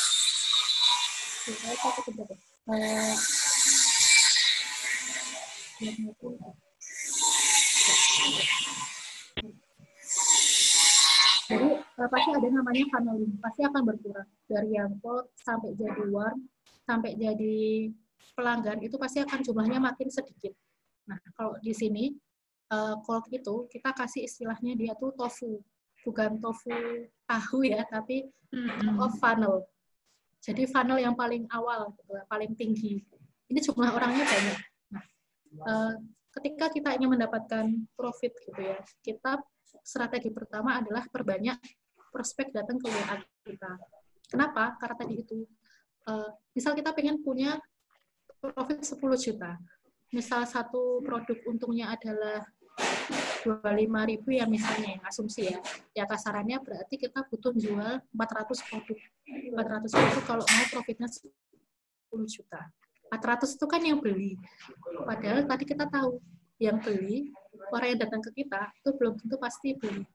Berarti kan kita akan butuh kontak di atas 400 supaya bisa menghasilkan pembelian sebanyak itu. Nah, makanya strategi pertama itu adalah dapat prospek dulu sebanyak-banyaknya. Dapat kontak target WA, kontak target pasar sebanyak-banyaknya. Karena jangan berharap hasil penjualan besar juga kalau prospeknya sedikit. Makanya kan orang beriklan biar menjangkau banyak orang kan. Nah, kita sama. Kita pengen ada penjualan besar itu, kita pengen ada banyak yang kontak kita. Itu yang pertama strateginya. Nah, yang kedua, udah. Nih, bangun tim penjualan. Ini mungkin kalau adik-adik masih awal mungkin belum ini ya, tapi biasanya kalau target besar gitu, kita nggak bisa kalau hanya jualan sendiri biasanya. Biasanya kita butuh main kayak reseller atau dropshipper gitu. Tapi kapan sih kita mulai main pakai tim penjualan itu? Sebaiknya adalah saat kita sudah bisa jual produknya. Atau paling nggak minimal punya skill jualan. Kenapa? Karena saya temui di lapangan itu banyak yang dia tuh udah buka reseller, dropshipper tuh banyak, tapi meritili satu-satu dan nggak berhasil ada penjualan. Ternyata resellernya, dropshippernya nggak pernah di-opening. Jadi cuma kayak daftar, selesai, udah. Padahal reseller, dropshipper, asumsinya kan mereka juga butuh duit ya. Mereka mau jadi reseller itu karena butuh duit. Dan mereka tuh sebetulnya butuh kita ajari juga. Bisa jadi mereka tuh nggak punya skill jualan. Banyak kasus kayak gitu. Jadi sebaiknya kalau kita punya tim penjualan, itu kita juga sudah mahir jualan atau minimal punya skill jualan. Supaya bisa paling nggak ngajarin mereka. Ngajarin mereka gimana sih, Bu? Kan kita pasti pengalaman ya, jual produk ini, biasanya ketemu pembeli itu begini, begitu karakternya. Nah, gimana sih cara ngadepinnya? Gimana sih cara jualannya? Gimana sih cara biar berakhir closing? Minimal kita udah mahir. Ya. Gitu. Terus, ini sih, strategi berikutnya itu multiple touch point tuh maksudnya banyak tempat gitu ya, banyak tempat kita berinteraksi. Jadi nggak hanya WA, walaupun kita WhatsApp marketing ya, karena di marketing itu kan WA itu hanya salah satu sarana, tetap marketingnya tuh banyak cara gitu. Dan kita interaksi nggak cuma hanya via WA, tapi juga dengan media sosial lain. Misal target pasar kita banyak kumpulnya di mana? Instagram. Oh, kita juga punya akun Instagram, juga bisa ngisi konten di sana. Jadi kayak kalau ada orang like akun, suka konten kita, follow konten kita, terus lama-lama itu juga bisa kita kumpulkan gitu ya, dan kita tarik juga lama-lama buat masuk WA. Kayak akun-akun publik gitu ya, akun-akun publik gitu kan, misal kayak saya cerita tadi yang strategi bisnis, itu kan Twitter ya. Jadi dia pertama ngasih konten-konten terus gitu, isinya adalah tentang bisnis dan sebagainya yang banyak interaksi, kemudian dia baru mulai nawarin. Kalau pengen dapat free summary buku-buku, free summary buku-buku bisnis, tolong kontak saya gitu ya, kontak CS saya, terus simpen nomor saya, terus dikasih buku. Lama-lama udah merasa lebih ini lagi, ditawarilah buku. Dia nulis buku ternyata. Dia nulis buku, habis itu tolong silahkan beli buku saya. Itu kan ada banyak jalurnya ya, bertahap gitu. Jadi memang strateginya dapatnya sebaiknya jangan cuma WA aja, tapi kalau bisa ada lebih banyak sarana, misal Facebook, Instagram, Twitter, Line, YouTube, itu bisa dimanfaatkan juga. Makin sering eksis itu makin ya berbanding lurus sih dengan pelarisan gitu. Makin sering dilihat, makin banyak interaksi, makin besar potensi penjualan. Nah, ini ya yang paling itu sebetulnya kalau kita udah punya pembeli, strategi keempat ya, itu jangan disia-siakan ya. Usahakan mereka naik jadi pelanggan. Kenapa? Tadi sudah dijelaskan di awal, biaya akuisisi pembeli, biaya mengubah orang supaya mau jadi pembeli itu gede. Kalau fokus kita hanya dapat pembeli baru terus, itu biayanya besar, waktunya besar. Beda kalau kita punya pembeli, kita ubah jadi pelanggan. Karena sebetulnya ya, di inbound marketing tadi ya, fokusnya adalah pembeli yang puas, itu adalah marketer yang paling baik. Mereka akan mereka akan promosi ke teman-temannya gitu. Mereka akan review, oh saya pakai ini puas, saya pakai ini hasilnya bagus gitu. Itu sebenarnya marketing juga buat kita. Banyak kasus di mana orang itu marketingnya meluas, penjualannya membanyak karena pelanggan-pelanggan setianya itu sering promosi ke orang-orang gitu. Kamu kalau beli di sini aja. Kita kan kalau mau beli barang juga sering tanya orang yang kita kenal ya, atau orang yang kita percaya. Kamu kalau mau beli kerudung ini di mana? Kamu kalau misalnya mau beli tas, belinya di mana gitu kan. Atau misalnya kita sering lihat influencer, dia promosi, aku suka banget sama toko ini, kalau beli di sini tuh enak begini dan begitu. Kita kan jadi tertarik beli ya. Nah, itu kalau kita bisa mengubah pembeli kita jadi pelanggan dan puas dengan kita, itu sebetulnya pemasaran yang baik juga. Bahkan lebih efektif daripada harus mencari terus-menerus ya. Mencari itu tetap butuh, cuma jangan sampai lebih dari, ada yang bilang jangan sampai lebih dari 60% lah, jangan sampai lebih banyak pembeli baru daripada pelanggan. Kenapa? Ya tadi itu biaya akuisisinya besar. Biaya akuisisi itu pasti ngurangi profit kita. Gitu ya. Pasti profit kita akan berkurang, terus lebih banyak energi dan waktunya, lebih capek. Gitu ya. Kalau bisa punya pelanggan itu lebih menyenangkan. Malah mereka bisa bantu kita buat cari pembeli baru juga.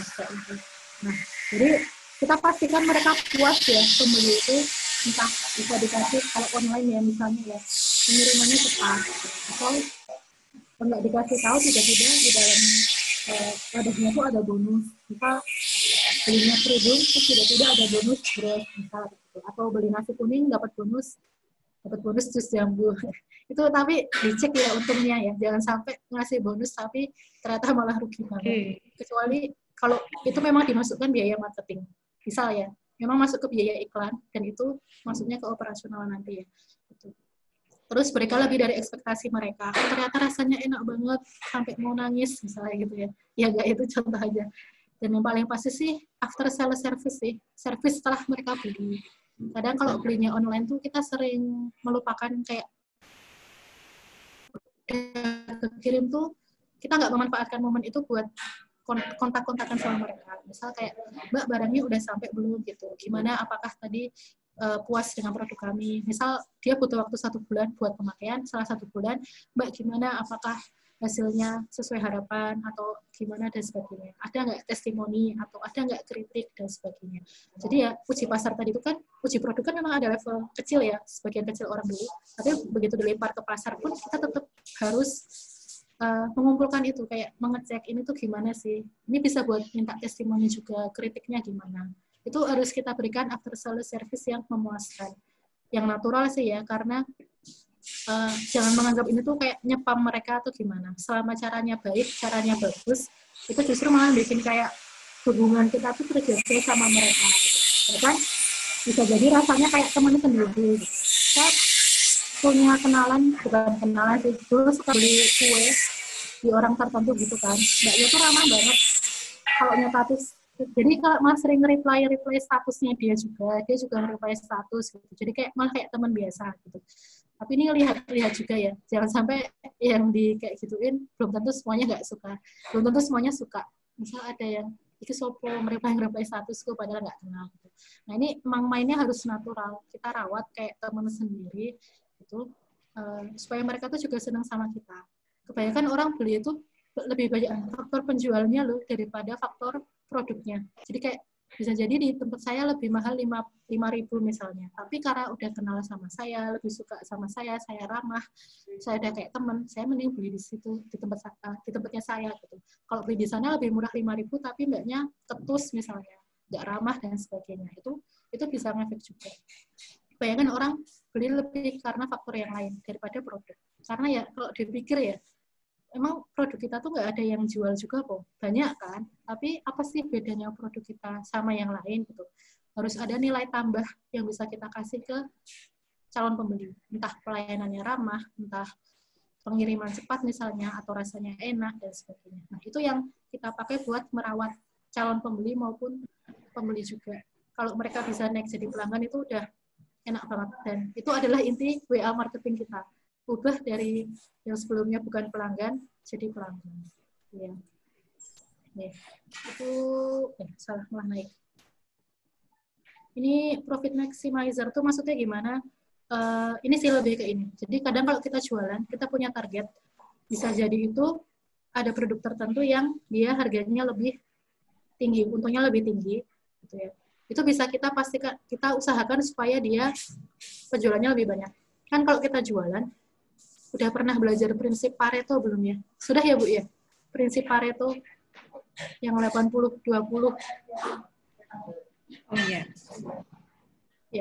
Ya, mungkin kalau Bu dosen lebih bisa menjelaskan ya. Kalau saya tahunya adalah, karena saya dulu juga belajar ada Pareto nanti juga. malah dari sana. Oh ya, benar ya. Justru menarik nanti dari Bu Santi aja. Oh ya, jadi ini saya menjelaskan bukan sebagai orang manajemen ya, tapi saya dapat dulu waktu kuliah kasusnya untuk saya backgroundnya farmasi. Kasusnya waktu itu manajemen apotek. Jadi dari sekian banyak obat yang kami jual, itu pasti ada obat yang dia itu menguasai lebih dari 80% atau 75% penjualan. Tapi ada produk yang dia itu hanya 20% penjualan. Jadi kayak pasti nggak semua itu penjualannya tinggi. Jadi kayak 80, ada juga yang bilang dia itu jumlahnya cuma 20%, tapi penjualannya menghasilkan keuntungannya 80% gitu. Ya, mungkin bahasa saya agak bingung menjelaskannya ya. Nanti mungkin bisa dijelaskan dosen-dosen. Intinya ada produk-produk tertentu itu yang dia itu penjualannya pasti lebih besar daripada yang lain. Misal punya gamis A, gamis C, gamis B, ternyata yang paling tinggi penjualan adalah gamis B. Ini produk-produk yang kalau di manajemen tuh kita usahakan supaya dia tuh yang apa namanya stoknya misalnya, atau ini tuh paling aman. Misalkan kita nggak mau membeli semua produk, misalkan semua produk, maka produk-produk yang profitnya paling tinggi ini yang kita stok lebih banyak. Nah, jadi kayak kita usahakan yang itu yang pertama ya. Jadi jualan nasi kuning tadi, misalnya nasi kuning burjo, nasi kuning tok nih ya, nasi kuning burjo, jus jambu, atau kasusnya soto, kasus di warung soto saya sering lihat. Warung soto itu kan kalau di meja itu jualannya ada banyak sampingannya ya, tempe goreng, tahu goreng, sate usus, telur puyuh gitu ya. Kalau kita beli soto, lihat harga tuh, itu paling cuma 12, 16 atau berapa ya. Begitu sampai ke kasir, kita kan ngambil ya, ada sate telur puyuh, ambil ada tempe, ambil gitu. Terus tiba-tiba, kok jadi banyak banget habisnya gitu. Jadi sebetulnya produk utama yang profit maximizer-nya warung soto itu malah lebih yang di meja itu. Yang kayak orang udah ditaruh di meja, ambil kayaknya menarik gitu. Jadi kalau bisa jadi pas kita jualan itu, bahkan bisa jadi bukan produk utama kita yang menghasilkan profit paling banyak. Gitu. Nah, kalau misal kita punya produk-produk kayak gitu, ya kita usahakan juga itu supaya dia penjualannya banyak, karena itu akan menaikkan profit kita. Atau kalau di bisnis online, kadang-kadang yang menghasilkan duit paling banyak itu malah bukan produk fisik. Misal kadang kayak gini, ada yang modelnya udah usaha banyak, udah usaha besar, terus dia bikin franchise, kayak Indomaret, atau franchise kafe-kafe, dan sebagainya. Itu usaha mereka, bukan fokus hanya kopinya tok, tapi franchise ini dan penghasilannya itu jauh lebih banyak. Atau misal dia udah pebisnis, udah berhasil nih 5 tahun misalnya jadi pebisnis, dia menawarkan workshop atau coaching personal. Nah, workshop ini kan berbayar. Kayak misalnya contoh kasus Riko Huang tadi, kalau teman-teman tahu ya, itu dia kan juga banyak kayak kelas mentoring bisnis dan sebagainya. Gitu. Harus bayar 500.000 misalnya. Kalau misalnya nggak lolos, duitnya nggak balik. Kalau lolos, ya duitnya dibalikin. Tapi kalau nggak lolos, nggak memenuhi syarat target omset misalnya, duitnya nggak balik. Itu kan contoh-contoh lain ya dari buat mendapatkan profit tinggi itu yang dijual itu bisa jadi nggak cuma produk utamanya. Produk utama dia dropship-aja.com tadi itu. Tapi produk sampingannya adalah, produk sampingannya adalah workshop-nya, coaching-nya kayak gitu. Kalau Starbucks atau misal Indomaret itu kan franchise-nya. Utamanya malah jadi franchise-nya ya lama-lama ya. Atau misal kalau kita punya banyak produk, ada produk tertentu yang penjualannya lebih besar. Itu yang bisa kita fokuskan di situ. Kayak warung soto tadi. Karena makan di warung soto tanpa tambahan itu emang nggak biasa sih. Pasti kita akan tambah. Nah, itu ya. Jadi kurang lebih ini saya tulis PR. Ini daftar pertanyaan sebetulnya. Nanti mungkin bisa minta tolong di-share sama Mbak ini ya, Mbak Lela gitu. Ini sebetulnya monggo sih mau dijawab atau enggak. Ini kayak panduan dari materi yang sudah disampaikan itu. Kira-kira gimana sih cara nyusun strateginya? Apa sih yang perlu kita riset? Itu kita tahu dari ini. Kita tahu dari ini. Aduh, mantap kan? Bentar. Terlalu bersemangat. Ini. Nanti silakan, nggak akan saya jelaskan satu-satu ya. Ini nanti bisa dibaca terus dijawab. Ini dari mulai tujuan mendapat itu kan why-nya ya. Tujuan mendapat, kapan ingin mencapai, kapan misal 3 bulan target kita sudah bisa 10 juta per bulan. Terus misalnya juga kayak bisnisnya tuh mau apa, jumlah kontak WA yang kita punya saat ini tuh berapa, terus supaya dapat 10 juta misalnya kita harus punya kontak berapa, cara mencapainya gimana. Iya, ini lebih ke strategi sih. Yeah. Mungkin ini pesan terakhir ya ke teman-teman dan Bapak Ibu, strategi ini tidak akan tercapai jika ini ya, tidak pernah praktik, hanya teori, kontak WA nggak pernah tambah, nggak pernah ngasih konten, after sales service-nya tidak memuaskan ya, jadi nggak mengubah jadi pelanggan sama nggak tekun. Jadi memang bisnis itu intinya adalah siapa yang bisa paling survive gitu. Ya, mungkin itu dari saya Bu Hasnah ya tadi. Iya. Ya, mungkin saya kembalikan ke moderator dulu kalau mau ada diskusi. Baik. Ya, terima kasih Bu Santi. Ya, sudah banyak hal ya yang disampaikan oleh Bu Santi, menarik sekali. Jadi ini memang yang sebenarnya sangat dibutuhkan ya, terutama karena pelatihan ini dibutuhkan untuk calon wirausaha atau yang nantinya akan kami harapkan bisa menjadi wirausaha muda. Ya, beberapa hal yang penting tadi sudah disampaikan oleh Bu Santi ya. Ada yang menarik tadi yang disampaikan oleh Bu Santi ya terkait dengan target omset. Saya bisa ceritakan sedikit sama Bu Santi bahwa mahasiswa Bu pada saat melakukan praktek baik itu di perencanaan bisnis maupun nanti di semester depan itu ada pengembangan bisnis, itu kami mencoba memberikan target Bu. Nah, hanya saja pada saat situasi COVID ini ya karena mungkin masih terhambat untuk berinteraksi dengan banyak orang begitu ya. Ya kami agak sedikit tolerir lah terkait dengan target penentuan target. Ya. Berapa Bu targetnya? Targetnya. Targetnya di kelas yang sudah kita jalani itu bisa sampai 4-5 juta. Itu hanya dalam waktu mereka praktek misalnya selama 10 ya 5 minggu misalnya kan selama 1 minggu 1 bulan lah ya Bu ya. Ya 1 bulan mereka menguji coba bisnis plan-nya itu sudah kita tentukan targetnya ya sekitar 4-5 juta.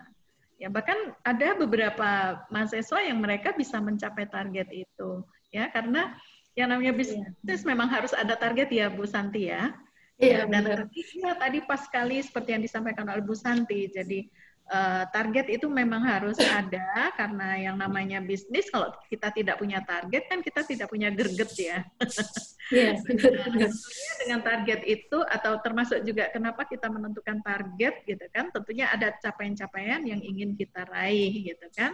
Nah, jadi yang pertama yang sampai ke Bu Santi adalah validasi produk ya Bu ya.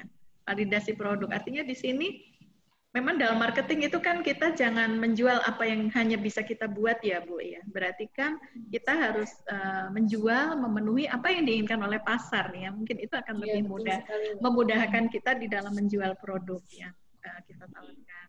Lalu ada lagi tadi juga, kenapa harus ada target gitu ya? Karena kita punya tujuan ya. Jadi tujuan itu memang penting sekali. Di samping tujuan itu berarti kan kita punya tantangan dan bagaimana untuk bisa mencapai tujuan itu salah satunya tadi kan itu strategi ya Bu Santi. Ya, menarik sekali, ada banyak strategi tadi, ada tofu. Aduh ini saya baru dengar juga Bu Santi. Itu istilah di online sih Bu. Ya, ada tofu, ada mofuan dan ada bofu ya. Nah, ini apa namanya memang harus dilakukan gitu kan oleh pelaku bisnis ya. Termasuk juga tadi apa membangun tim penjualan ya. Kadang-kadang kita bisnis sudah besar, misalnya sudah berkembang, tidak terlepas dari para reseller, tapi resellernya diabaikan, ternyata itu juga menjadi masalah ya. Lalu ada lagi apa tadi Bu Santi, multiple touch point itu kan terkait dengan bahwa ya kita tidak hanya interaksi lewat satu media sosial saja ya, harus didukung juga oleh beberapa media yang lain gitu. Nah, yang menarik lagi tadi harus merawat pembeli yang lama. Jadi pelanggan itu kan kalau tidak dibina nanti dia akan berpindah ke lain hati ya Bu Santi. Iya, betul sekali. Pindah ke lain hati. Nah, tentunya ini juga kita yang bina yang dapat kompetitor. Nah, betul sekali. Dan yang terakhir tadi apa Bu? Profit maximizer ya. Maximizer itu berarti itu yang dimaksud adalah apa Bu?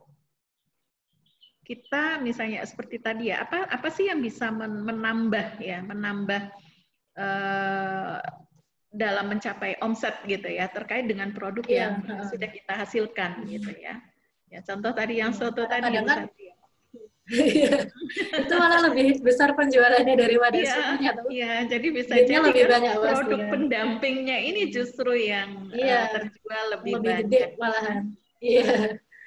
Iya, karena tadi itu lebih ke strategi biar benar omsetnya tercapai, karena bisa jadi hanya menggunakan produk utama itu bisa jadi omsetnya agak susah gitu. Makanya akan ada produk-produk sampingan atau yang lain, bisa jadi nggak berbentuk fisik yang menghasilkan omset itu lebih besar, kayak franchise atau produk yang lebih besar profitnya tadi kayak makanan pendamping soto dan sebagainya. Iya.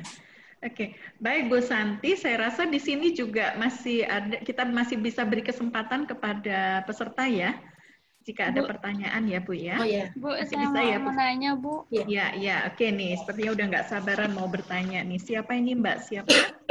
Saya Rustiana. Nah, saya mau nanya Bu, jadi kan saya pernah berbisnis di bidang kuliner produknya juga. disebutkan Mbak. Itu rice bowl, tapi kayak ikan tongkol suwir gitu loh Bu. Jadi pas dimakan nggak perlu misahin duri lagi.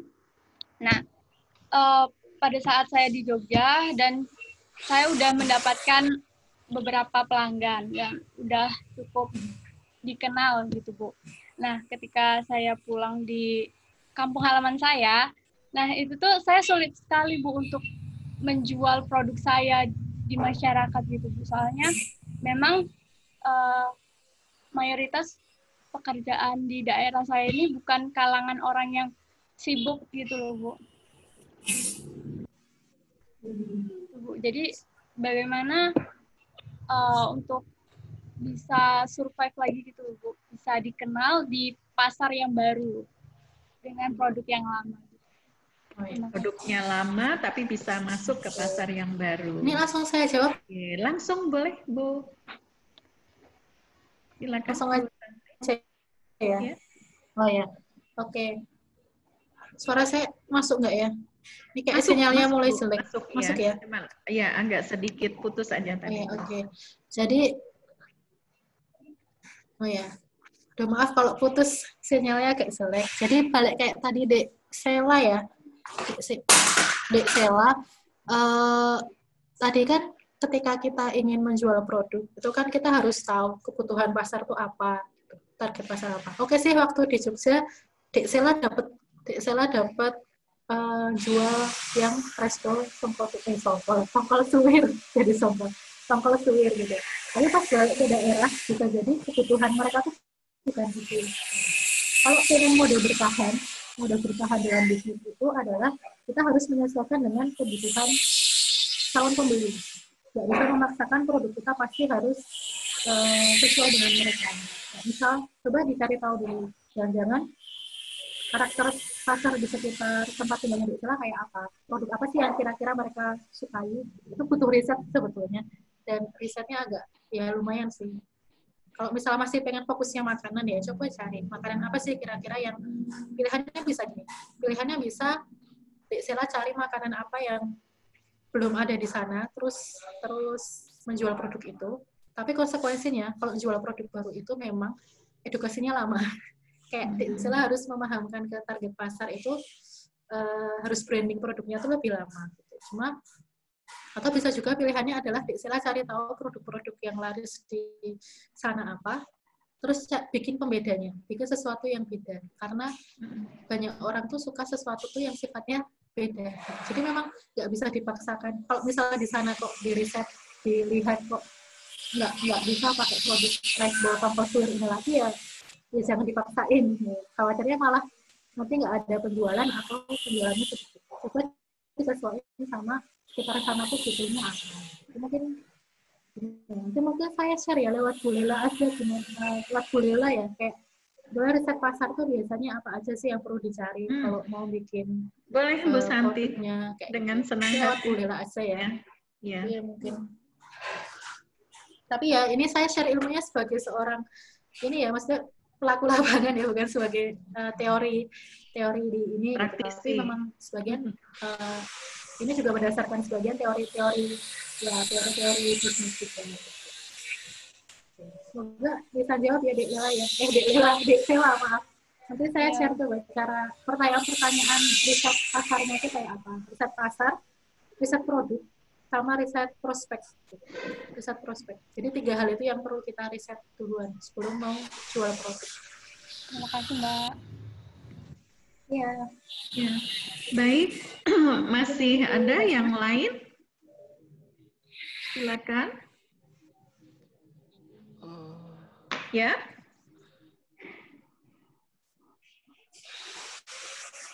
Silakan. Siapa? Sepertinya ada yang mau bertanya. Saya, Bu. Ya, siapa? Ayub, Bu. Ayub. Ayub. Iya, Bu. Ya, oke. Mas Ayub, silakan. Jadi kan gini, kalau tadi kan disinggung juga masalah... Wahyu, ya. Maaf. Ya, silakan Mas Wahyu. Masalah kontak WhatsApp tadi kan, Bu. Nah, cuman kan di sini selain targetnya itu mahasiswa ataupun masyarakat, kita kan juga ada misalkan pemasaran daerahnya gitu. Maksudnya itu kayak wilayah sekitar gitu kan, Bu. Misalkan kalau misalkan kita di UMY berarti kan sekitaran UMY. Nah, itu kalau udah kayak gitu, kita masih cocok nggak dengan WhatsApp bisnis, sedangkan kontak kita itu kan bukan cuma dari sekitaran Jogja, bahkan mungkin udah sekitaran satu Indonesia kayak gitu. Udah gitu aja. Terima kasih. Ya, baik. Oke. Ini mengenai Wahyu wilayah. ya? Wahyu, iya. Oke. Dek Wahyu. Suara saya masuk nggak ya, Bu? Masuk jelas Bu Santi. Tes hal. Oh ya, oke. Jadi gini Dek, tadi balik ke ini ya, masalah dapat kontak prospek gitu. Tadi kenapa di awal dijelaskan bahwa marketing itu intinya salah satunya adalah dapat ada yang ngomong ya.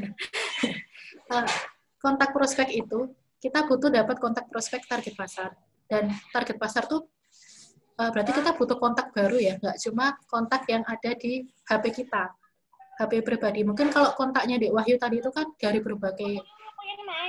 berbagai kabupaten, berbagai kota gitu ya. Ini baru ada yang ngomong ya. Iya. Gitu ya. Oh ya, Ada yang kalau kontak pribadi nih. bisa jadi emang banyak banget gitu. Makanya kalau target pasar Dek Wahyu tadi itu misal mahasiswa, masyarakat sekitar UMY. Oh ya, terima kasih ya Bu ya. Kalau target pasarnya Dek Wahyu adalah masyarakat sekitar UMY, ya Dek Wahyu berusaha supaya dapat kontaknya mereka gitu. Kayak misal tadi bisa jadi apa namanya dengan memberikan kalau beli nasi kuning. Kenapa dari tadi saya mikirin nasi kuning ya? Nasi kuning terus dapat bonus ini tapi tukar dengan nomor WA. Lapar Bu kayaknya gitu ya. Iya, jam-jam rawan ya. Betul sekali Mbak Santi. Bisa disesuaikan gitu ya. Pokoknya intinya gimana dapat kontak WA di sekitar kita. Jadi memang kontak WA yang kita cari itu adalah kontak WA target pasar. Target pasar dekat sekitar UMY, ya kita gimana caranya supaya dapat kontak mereka, bukan dapat mereka ya. Gitu. Misalnya tadi kayak misalnya jualannya makanan, apakah kalau misal Bapak Ibu misalnya nge-share ini tadi ya, nge-share promonya, terus nyimpen nomor HP kami, kasih screenshotnya, nanti kami kasih kami kirimkan makanan ini misalnya nasi kuning 3 box gitu ke rumah ibu, misalnya kayak gitu, dipilih kayak gitu. Jadi ya memang harus cari kontak WA di luar di luar pribadi kita yang target pasar kita. Ya, Bu bicara nih, Bu bicaranya. Ya nanti bisa ya sambil diskusi sama temannya juga, kira-kira cara yang enak tuh gimana sih biar orang sukarela ya. Usahakan sukarela ngasih, karena kalau nggak sukarela, biasanya cenderung mengubah mereka jadi pembeli itu lebih susah. Itu ya Dek Wahyu, semoga bisa jawab ya. Berarti berusaha keras mencari sebanyak mungkin kontak WhatsApp ya Bu. Ya, dan target pasar ya, jangan cuma asal cari kontak WA. Ya, betul, sesuai dengan pasar yang akan kita layani. Baik, masih ada waktu ya Bu Santi ya kita ya. Masih ada waktu 15 menit. Silakan dari peserta yang lain jika ada pertanyaan. Ya. Ya, mungkin sementara menunggu ya. Saya juga punya pertanyaan Ibu Santi. Yang tanya malah Bu dosen. Boleh ya? Saya berasa pendadaran malah. Enggak deh. Pertanyaannya ringan banget. Tapi ya buat saya juga ini nggak mudah gitu ya. Jadi terkadang gini, artinya kalau tadi terkait dengan apa yang harus kita lakukan untuk bisa mendapatkan kontak sebanyak-banyaknya gitu ya. Berarti kan kita bisa estafet dari teman ke teman gitu ya. Nah, hanya terkadang kan tadi yang paling penting itu adalah sesuai enggak dengan target pasar yang kita tuju. Seperti itu ya Bu Santi ya. Ya. Nah, lalu nah di sini kan apakah dengan mudah kita bisa langsung saja masuk share info tentang produk yang kita jual Bu Santi. Karena ya seperti yang tadi di awal juga Bu Santi sampaikan, jadi seringkali kan kita tiba-tiba mendapatkan kiriman gitu ya, dan kadang-kadang memang ya dia juga begitu ngotot untuk mengejar kita agar melakukan pembelian permintaan terhadap produknya. Nah itu kadang-kadang kan saya sendiri juga secara pribadi kan merasa risih ya, misalnya dengan cara seperti itu. Kira-kira mungkin Bu Santi punya tips seperti apa yang bisa di-share di sini ke adik-adik mahasiswa juga gitu ya, terkait dengan cara yang manis lah gitu, cara yang cantik untuk kita bisa memikat konsumen atau memikat calon konsumen agar tadi menjadi kan tidak hanya sekedar mencari konsumen ya Bu ya. Jadi kan artinya dari konsumen yang cool ya kan. Nah, lalu itu menjadi warm dan hot dan syukur kalau dia menjadi reseller buat bisnis kita. Ya, nah itu gimana caranya Bu? Balik ke kayak materi awal tadi sih ya Bu ya. Jadi memang ketika kita misal beriklan ya, metode japri tanpa sebelumnya orang yang kita japri itu kenal dengan kita, itu menurut saya bukan cara yang baik. Ya, itu betul. Sebisa mungkin jangan dilakukan. Terus gimana supaya mereka itu kenal ya? Makanya caranya macam-macam gitu. Buat mereka tuh kenal dulu. Itu kan berarti mereka masih cold ya. Mereka masih belum kenal sama kita. Beda kalau misal awal-awal kita mungkin punya kontak pribadi, tapi sesuai target pasar kita. Itu bisa kalau misalnya mau dikontak japrian dulu. atau di grup misalnya diperbolehkan untuk jual beli, nggih monggo silahkan gitu. Tapi kan di grup nggak mesti semua target pasar kita ya. Itu yang pertama. Kalau misal butuh ada pembelian dulu loh, kan kita juga butuh testimoni, butuh ya kalau nggak ada duit kan kita ngelokro ya. Atau misal juga tadi kan salah satu cara outbound marketing itu iklan ya. Iklan tuh ada banyak. Kalau mau iklannya tertarget, itu memang bisa pakai metode kayak Facebook Ads, Google Ads, Instagram Ads gitu. Cuma saran saya ke teman-teman gitu ya, kalau misal pakai Instagram Ads atau ya Instagram Ads sih, itu mungkin tidak akan berharap dapat penjualan dalam waktu dekat, karena biasanya dia lebih banyak dipakai buat awareness, jadi kayak nge-brand awareness orang-orang kalau kita tuh punya produk ini. Itu bisa, karena kalau pakai iklan kayak gitu tuh tertarget. Misal kita dari awal sudah nentuin mau nyasar hanya ibu-ibu umur 25-34 misalnya, hanya yang tinggal di UMY radius 10 km, itu bisa kalau pakai iklan gitu. Dan membuat mereka mengkontak WA kita, itu juga bisa. Atau misal ke WA teman-teman kita dulu, tapi yang sesuai dengan kategori target pasar kita, sesuai target pasar kita. Misal tawarin ke ibunya teman kita, kan teman kita kenal juga ya, itu juga bisa. Nah, itu sambil memperoleh itu, tapi kita juga harus bangun tadi itu, yang inbound marketing. Jadi bikin konten yang bikin orang tuh ngubungin kita duluan. Karena biasanya kalau ngubungin kita duluan tuh lebih mudah diubah jadi pembeli sih. Itu kalau awal-awal sih ya Bu ya, karena pasti butuh duit juga kan di awal Bu. Kalau nggak segera dapat duit itu susah. Cuma kalau di kemudian hari pengen biayanya itu lebih murah. Karena kalau iklan itu kan makin lama makin mahal ya. Kalau pengen tambah banyak yang terjangkau itu makin mahal. Dan kalau kita terbatas lingkungan ya, misal kayak hanya radius 10 km dari tempat kita misalnya lah itu kan orangnya terbatas. Kita iklanin ya lama-lama mentok kayak udahlah gitu. Nah, makanya harus kita barengi juga. Jadi dua-duanya dijalanin. Satu yang tadi itu bisa iklan, bisa promosi langsung ke kontak pribadi yang target pasar. Terus sambil yang kedua kita bangun supaya yang di luar kontak kita itu target pasar itu yang ngubungin kita juga. Entah beri konten, entah tadi itu yang modelnya promo ya, promosinya dengan cara seperti itu, minta mereka simpan kontak kita biar kita bisa broadcast, bisa lihat status kita tanpa dikira spam dan sebagainya. Kalau mereka nyimpan kan kitanya status selama nggak di-mute sama mereka ya, mereka kan pasti bisa lihat. Kalau kita nge-broadcast juga pasti mereka bisa nonton. Kurang lebih seperti itu ya Bu. Iya. Oke, ini masih ada, terima kasih Bu Santi. Masih ada waktu adik-adik yang atau dari mitra UMKM di sini ada yang ingin bertanya pada Bu Santi? Silakan. Ya. Boleh, kita masih punya waktu ya. Masih ada waktu 10 menit. Ya. Ya. Oke, saya sambung lagi ya Bu Santi ya. Halo ya, Bu Santi, ini pertanyaan tapi apa ya? Ya, yang sering terjadi gitu. Artinya nanti kalau misalnya kita menggunakan WhatsApp ya, kita memasarkan produk, mempromosikan produk kita lewat WhatsApp bisnis. Menurut Bu Santi, apakah hanya untuk memasarkan satu brand, Bu? Artinya kalau misalnya di dalam WhatsApp itu kita punya 2 atau mungkin lebih ya brand yang akan kita tawarkan, atau mungkin nanti dari adik-adik mahasiswa misalnya punya kategori produk yang berbeda begitu.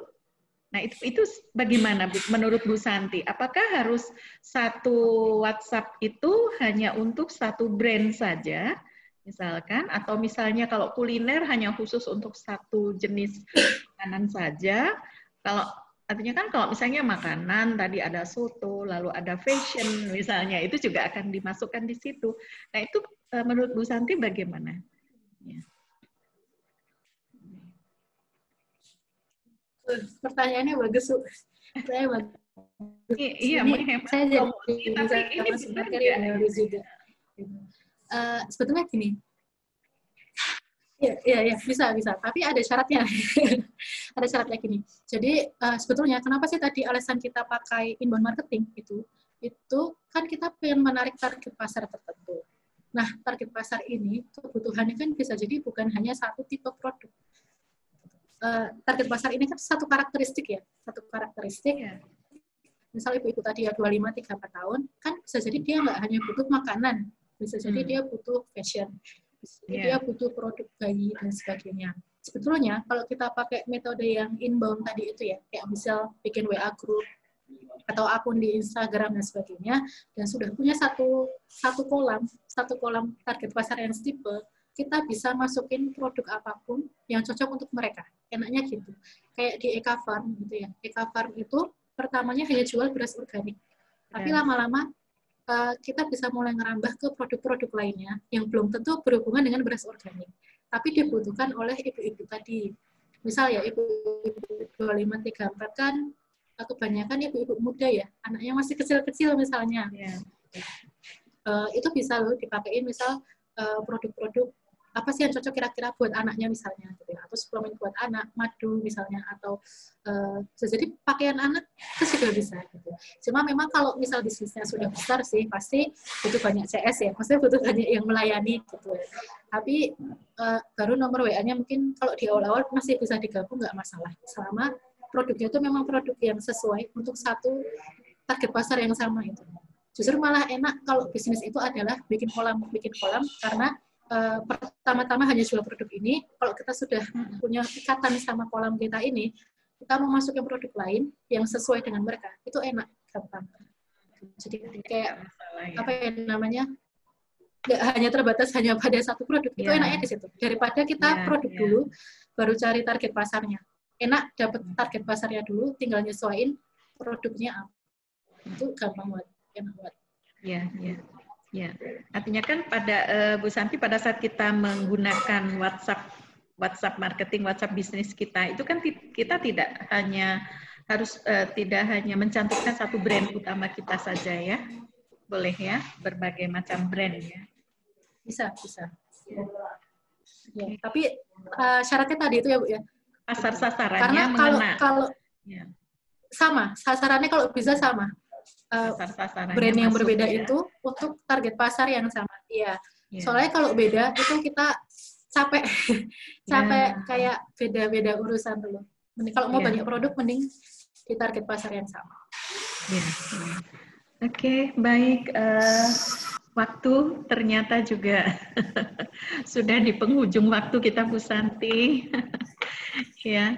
Menarik sekali dan ini memang sangat dibutuhkan ya, terutama bagi para kita juga melatih atau mendampingi mahasiswa yang baik itu secara kelas ya, di dalam kelas maupun mahasiswa kita yang juga ikut berkompetisi, mengikuti kompetisi bisnis plan, mereka juga harus menjalankan bisnisnya. Nah, itu juga tentunya mereka harus sampai pada tahap menjual produknya. Nah, dalam menjual produk ini tentunya tidak lepas dari yang namanya tadi promosi, ya. Media sosial yang kita bisa gunakan, ternyata yang paling banyak diminati itu adalah WhatsApp ya Bu ya, aplikasi WhatsApp ya itu yang paling banyak gitu. Walaupun ada WhatsApp, ada apa lagi tadi yang di luar WhatsApp itu, iya ada YouTube. Ya, ada Instagram dan ada Facebook, ya. Artinya kan kita tidak masalah ya menggunakan semua aplikasi itu ya untuk mendongkrak mencapai tujuan dan sasaran dari bisnis yang kita inginkan. Oke. Baik, Bu Santi, saya rasa sudah bisa kita cukupkan ya sesi kita pada pagi hingga siang hari ini. Ya, kami dari program studi mengucapkan banyak terima kasih pada Bu Santi yang sudah berbagi terkait dengan ilmunya bagaimana cara mempromosikan produk dengan menggunakan media sosial WhatsApp salah satunya. Mudah-mudahan sangat memberikan manfaat buat kami dan juga para adik-adik mahasiswa dan juga mitra kami ya di sini ada beberapa mitra binaan dari para dosen terkait dengan kegiatan bisnis yang dijalankan ya. Terima kasih pada Bu Santi. mudah-mudahan tidak kapok jika nanti ada ada permintaan lagi ya kan dari kami untuk sharing ataupun dalam bentuk apa yang lain konsultasi deh. Ya, terima kasih. Semoga UMI-nya juga nggak kapok ya Bu ya. Nggak butuh sekali. Kita memang perlu ya bermitra dengan para praktisi gitu ya, praktisi bisnis ataupun ya dalam bentuk apapun selagi itu memang untuk membekali mahasiswa terkait dengan memunculkan wirausaha muda ya sesuai dengan visi misinya program studi manajemen Bu Santi. Jadi kami juga ingin memunculkan wirausaha muda lewat proses pembelajaran yang sudah dikemas dalam kurikulum ya. Jadi kita ada mata kuliah kewirausahaan, ada perencanaan bisnis dan juga ada ditutup dengan mata kuliah pengembangan bisnis. Jadi mahasiswa memang sudah harus berjualan secara mandiri. Ya, seperti itu Bu Santi. Terima kasih. Mudah-mudahan kita masih bisa ketemu di lain kesempatan. Dan juga pada peserta, ya, adik-adik mahasiswa, ya, dari apa tadi yang sudah disampaikan banyak oleh Bu Santi, tentunya ini perlu ditindaklanjuti, ya, termasuk juga dengan, ayo dilakukan bagaimana caranya kalian bisa membuka WhatsApp dengan menggunakan nomor akun, nomor khusus ya, karena memang untuk WhatsApp bisnis di sini kan kita tidak bisa menggabungkan dengan WhatsApp personal ya. Jadi memang harus ada satu nomor khusus yang itu memang akan digunakan di dalam mempromosikan produk-produk yang kita tawarkan kepada konsumen. Okay. Nah, ini merupakan penugasan juga. Jadi Bu Santi, kami juga melakukan penugasan kepada mahasiswa. Jadi action di sini tidak hanya sekedar bekal saja, tetapi juga menjadi action, mana actionnya, mana buktinya, gitu ya, bahwa kalian memang sudah menindaklanjuti dari materi yang disampaikan pada hari ini. Ya, saya rasa sudah bisa kita cukupkan. Terima kasih juga pada Bapak Ibu dosen di sini, teman-teman yang ikut berpartisipasi dalam acara atau dalam kegiatan pelatihan secara online ini. Ya, baik, kita akhiri bersama webinar kita ya dengan tips sukses promosi produk melalui WhatsApp bisnis di masa pandemi ini. Kita tutup dengan bacaan hamdalah bersama-sama. Alhamdulillahirabbil alamin. Kurang lebihnya mohon maaf ya. Kita akhiri dengan bacaan hamdalah. Alhamdulillahirabbil alamin ya. Terima kasih. Wassalamualaikum warahmatullahi wabarakatuh. Waalaikumsalam warahmatullahi wabarakatuh. Di rekodnya udah. Waalaikumsalam warahmatullahi wabarakatuh.